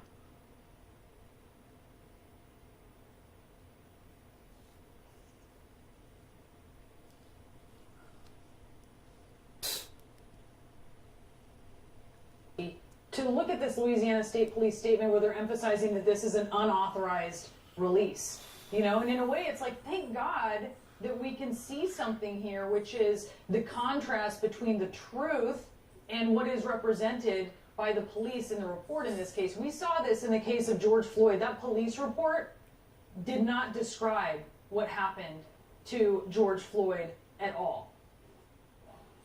Yeah, there's no question about it. First of all, apparently the officials down in Louisiana are completely out of touch. I couldn't agree more with Chief Craig on that issue, but there are a lot of troubling parts of this. You know, the tasing of the individual for an extended period of time, the fact that he was laying in a prone position face down for such an extended period of time. And you can see from that, even though there was no extra body weight applied to him during the majority of that period of time, it's still very hard to breathe when you're laying on your chest with your arms behind your back. And you couple that with the fact that his heart rate was probably elevated and he was excited because of all the things going on. That clearly is something that should not have happened. He tried to roll over at one point, and one of the troopers actually prevented him from rolling over. And then the dragging, later in the tape, you can see one trooper actually dragging him by his ankles. This is without question excessive force. My understanding is the ruling of a medical examiner was accidental, but she was not told that there was that kind of physical contact with police. So this is a very troubling case on a lot of different levels, and that tape should have been released a long time ago. It kind of reminds me a little bit about with the Laquan McDonald, the length of time it took to release the tape, the line in the initial reports by the officers, all these things, that's part of a cover-up. It's really no more complicated than that. Again, what we see and what they said just don't line up, Chief Craig.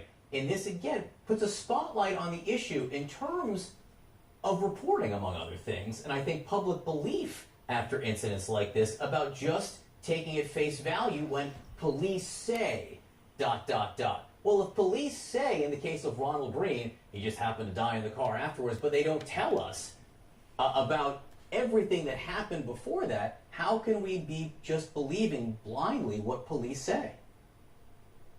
Well, we certainly don't want to paint an entire profession with a broad brush. If this had happened in Detroit and this was this type of cover-up, that police officer would not be employed, regardless of what happens with any potential criminal charges.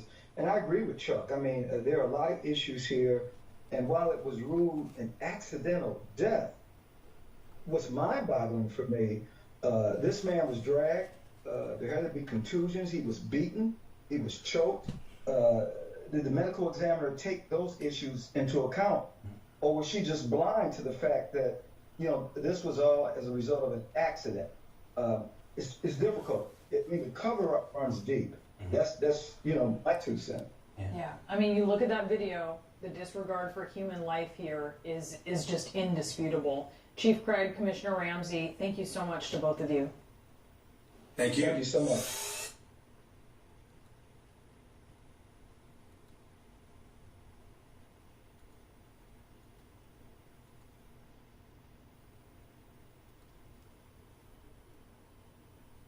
Flat Earth my ass.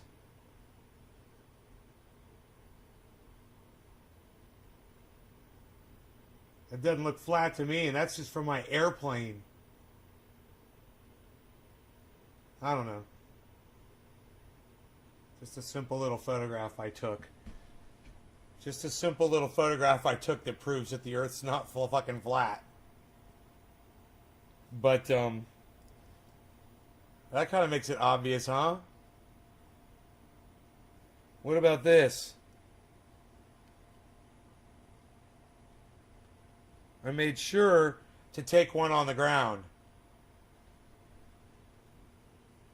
I made sure to take one on the ground.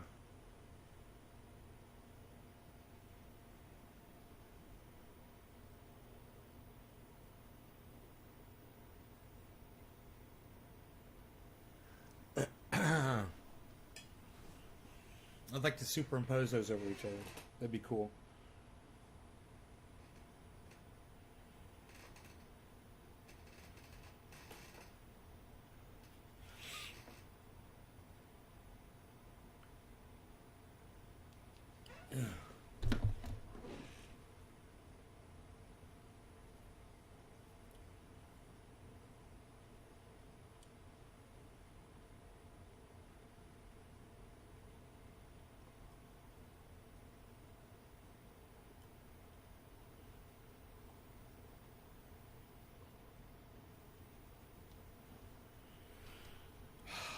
All right, so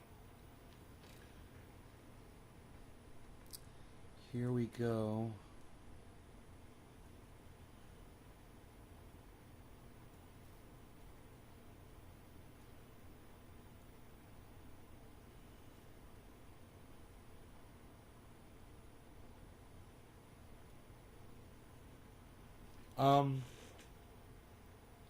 Bitcoin is still not listed. It's at plus 8%. It's not listed on our list here. It's below. If I scroll down, I'll be able to see it. It's way down. It's 4 from the bottom, Bitcoin. So hopefully that will do better soon. But what's good to see is all of this going on. This and this and this and that. That's really good to see, you know.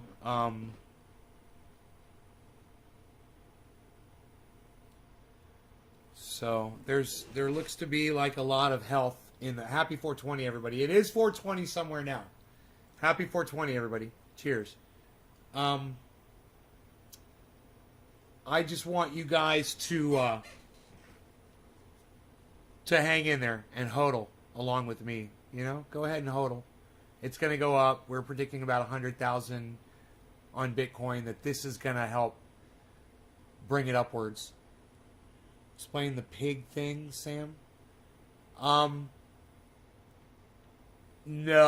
you're going to have to watch this video. I'm going, guys. You guys enjoy the rest of your day. Go back and watch this. All right, it's on this video. 2 hours. I think that's long enough. You guys take care, and I'll see you this evening. All right. Thank you so much for watching. You guys take care. Yeah, Sam, this will be uploaded. You can watch the whole video. I explain it near the end. I go through the whole video. All right, bye, guys.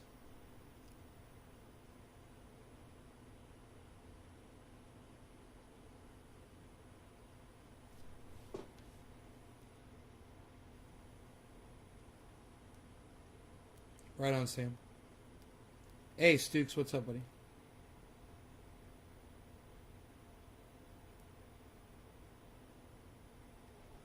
Wow, that's the wind gusts we're expecting there. We're expecting those wind gusts right there, man. That's crazy.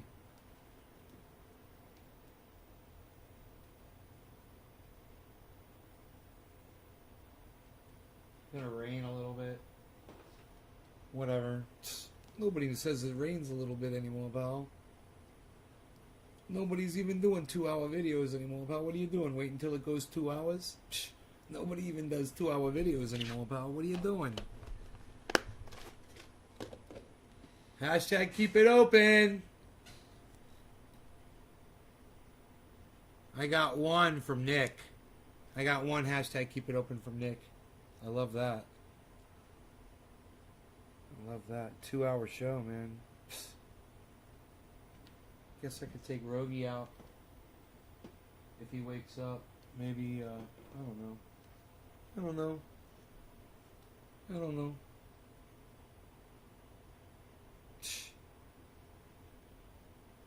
Unreal. Hashtag keep it open, Steve Running. There you go.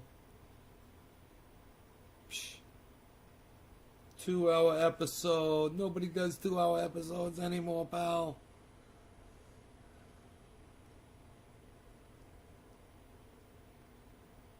Hashtag keep it open, Nick.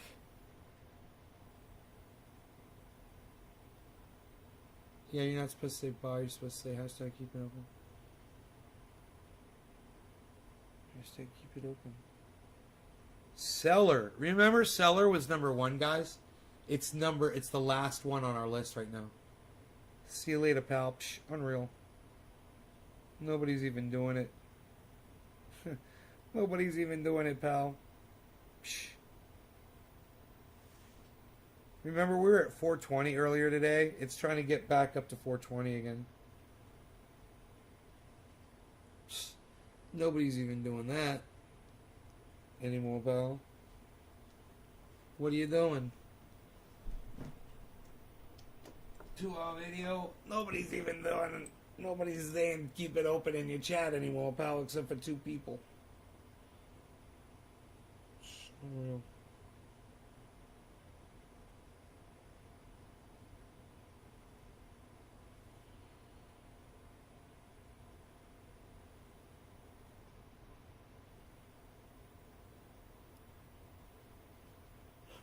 I heard a band on the radio the other day. I said, I think that's Asia.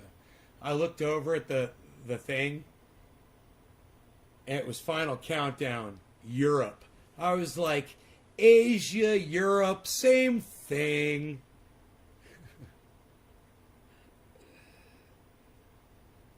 Ba ba ba ba ba ba ba ba ba ba ba ba ba ba ba ba ba ba ba. That's that song. I was like, that's Asia? I look over, I was like, Europe. I was like, psst, unreal, pal. Nobody's even doing it like that anymore. No, nobody's even doing it anymore, pal. What are you doing? What are you doing? Nobody's doing it. Nobody's even doing it, pal. What are you doing? Doing what you doing, pal? What are you doing? Dude, I got 22 loyal motherfucking viewers. You guys are awesome. Thank you guys so much. I love that you guys are here. I love that you guys love this show so much. And that makes me so happy. Hey, Billy, what's up? Same band. America, Asia, Europe. I know all those bands. Shut up, yo. They're continents. Hey, look at you. Bands named after continents. America, Asia, Europe. I know them all. I know all the continent bands.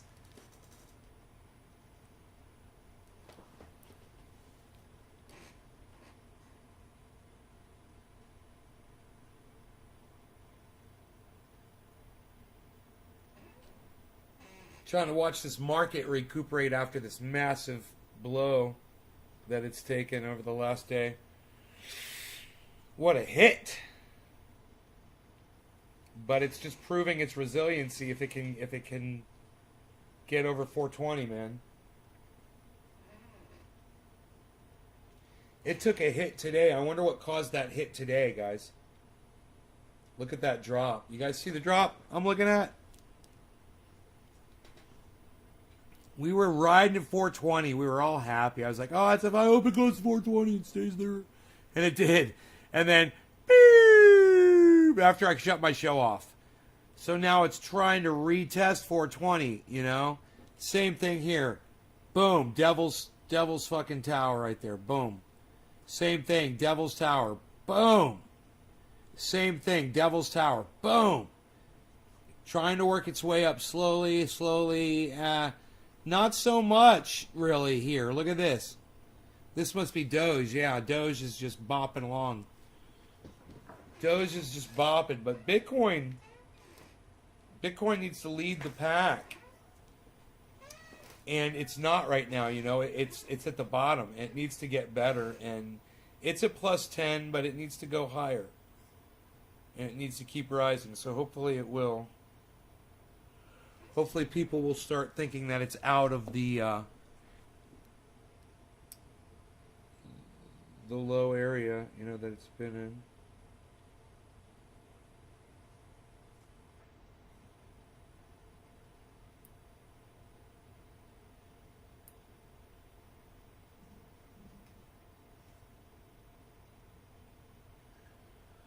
You know what I mean? Know what I mean? Know what I mean? Know what I mean? Know what I mean? Know what I mean? Do you know what I mean when I say what I mean? Hey, man, should we auctioneer it up to 42? No, don't auctioneer it up to 42. Should we tell it to go down and see if it goes up to 42? That's $1,000 Bitcoin. We want to see it go up there.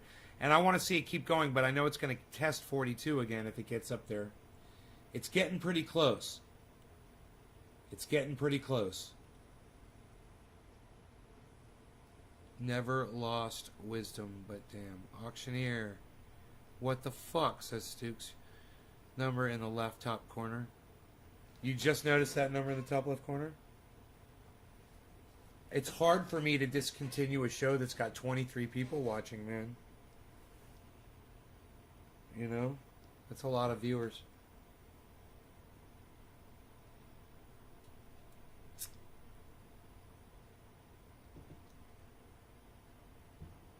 they're the silent majority, unfortunately. They'd rather listen and not be heard, watch and not be seen.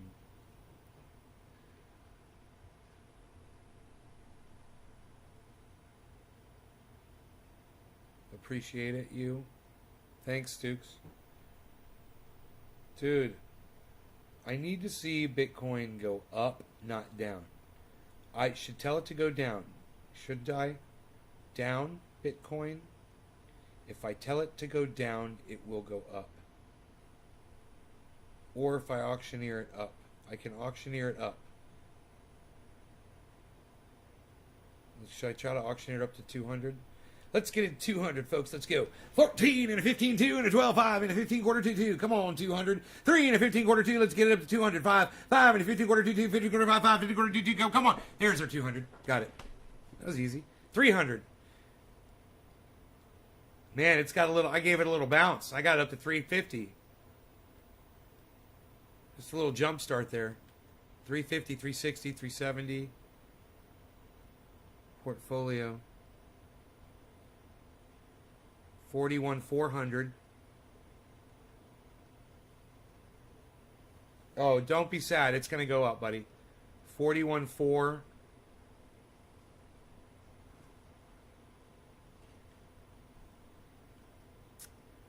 41,420. I just saw that.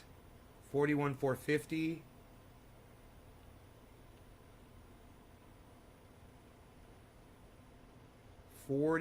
How's my sound? You guys notice my sound has more depth today? More bass, more low end? Or no? Does it sound the same? You feel a big move? Yeah? I don't know. Maybe I should check the candlesticks on the 1 minute chart, you know? I want to try to do some predicting.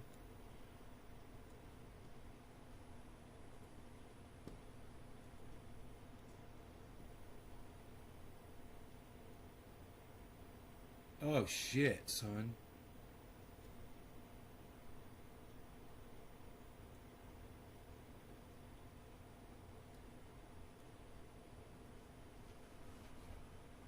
Well, all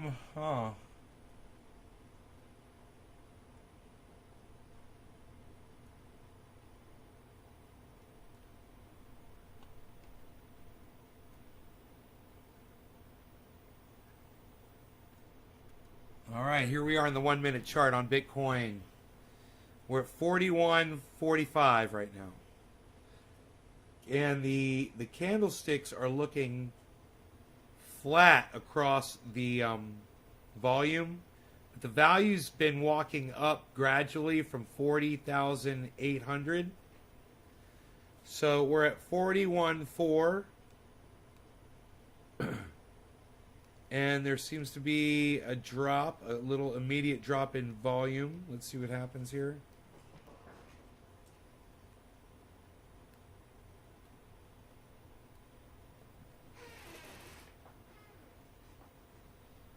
$41.3.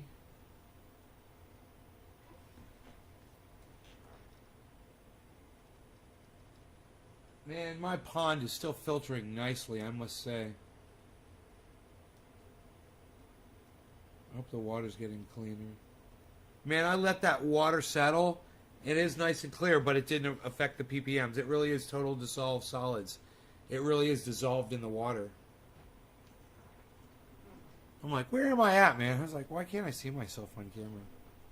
It was Beazle Cam Extreme. Here we go. I can like be right here. Okay, yeah, that's good. Let's see what this is going to do. We're getting purple, which means we're going to drop. But I see a downward tick in the volume, which means we might go up. So if we get a little bit of a drop with a downward tick in the volume, we could be shooting up to getting to 42. And maybe I should hope for more than 42 this time. You know, maybe I should shoot for the 45 to even say 50. Because I said, let's get to 42 and hold 42. And we did. It was a nightmare. I was like, I can't believe I said that, and it did it. And if you don't believe me, go back to this morning's show and you can watch me literally say it's... God, it's so fucking weird. Let's go to 50, man. Right now. 50K. We're looking for that bounce Moon was talking about. After a drop like that, it always bounces up like 4 times in value or something. Hippie chick, hey. Wall Street manipulate because it's threatened in long run with 10-year collapse. Banks seem to have. Steve running a daily close above 200-day moving average. That's bullish.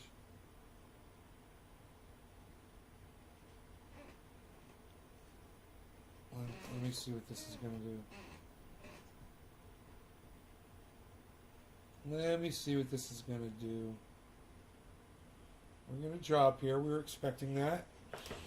But it might just be a little drop before a nice yellow flag.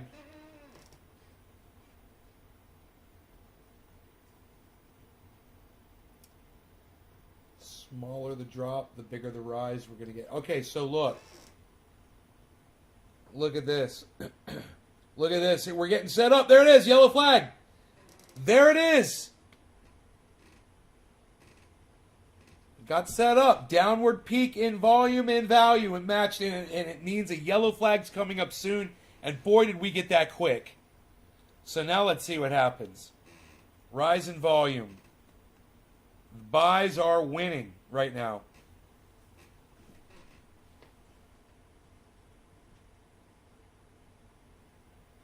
It's a high bottom on it. Let's see if it can retain that bottom. Stay green instead of going yellow again. Got a lot of green volume below, guys. Let's see what happens here. Oh, it's good. It's good. It went yellow. That's not good. All right, let's see what happens. All right, now see red. Let's see what goes on. Let's see what the market wants. Hey, man, the market wants what the market wants. We're watching the candlesticks, man. We're doing predictions right now. We went from a live view to a prediction view. So we're trying to read the future here.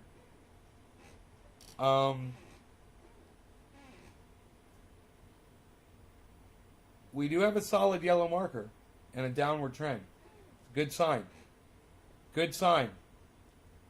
Bottoms are matching even across 41.3. Okay, the bottom just dropped. That's not good. Bottom needs to come back up.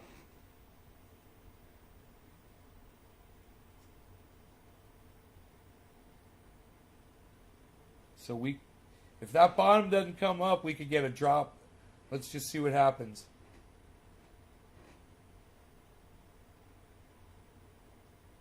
Yellow again. And in this case, it's not good because it was green. You know, it went from green to yellow. That's not a good sign. That's going the wrong direction. We want it to go from yellow to green. You know? We want to see that bottom red thing go green right now. There it goes. Green. Boom. That's what we want to see. Let's see what happens.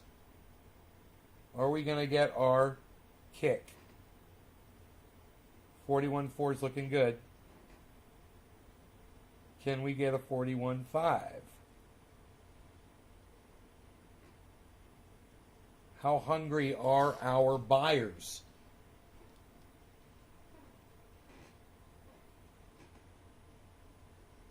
Here we go.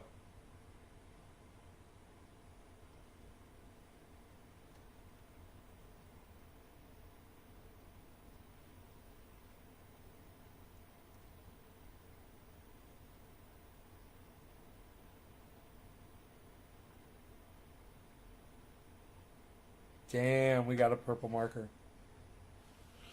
Purple went green with red volume below. Red volume below. Red volume below. It needs to go green below. You guys see that last marker right down here?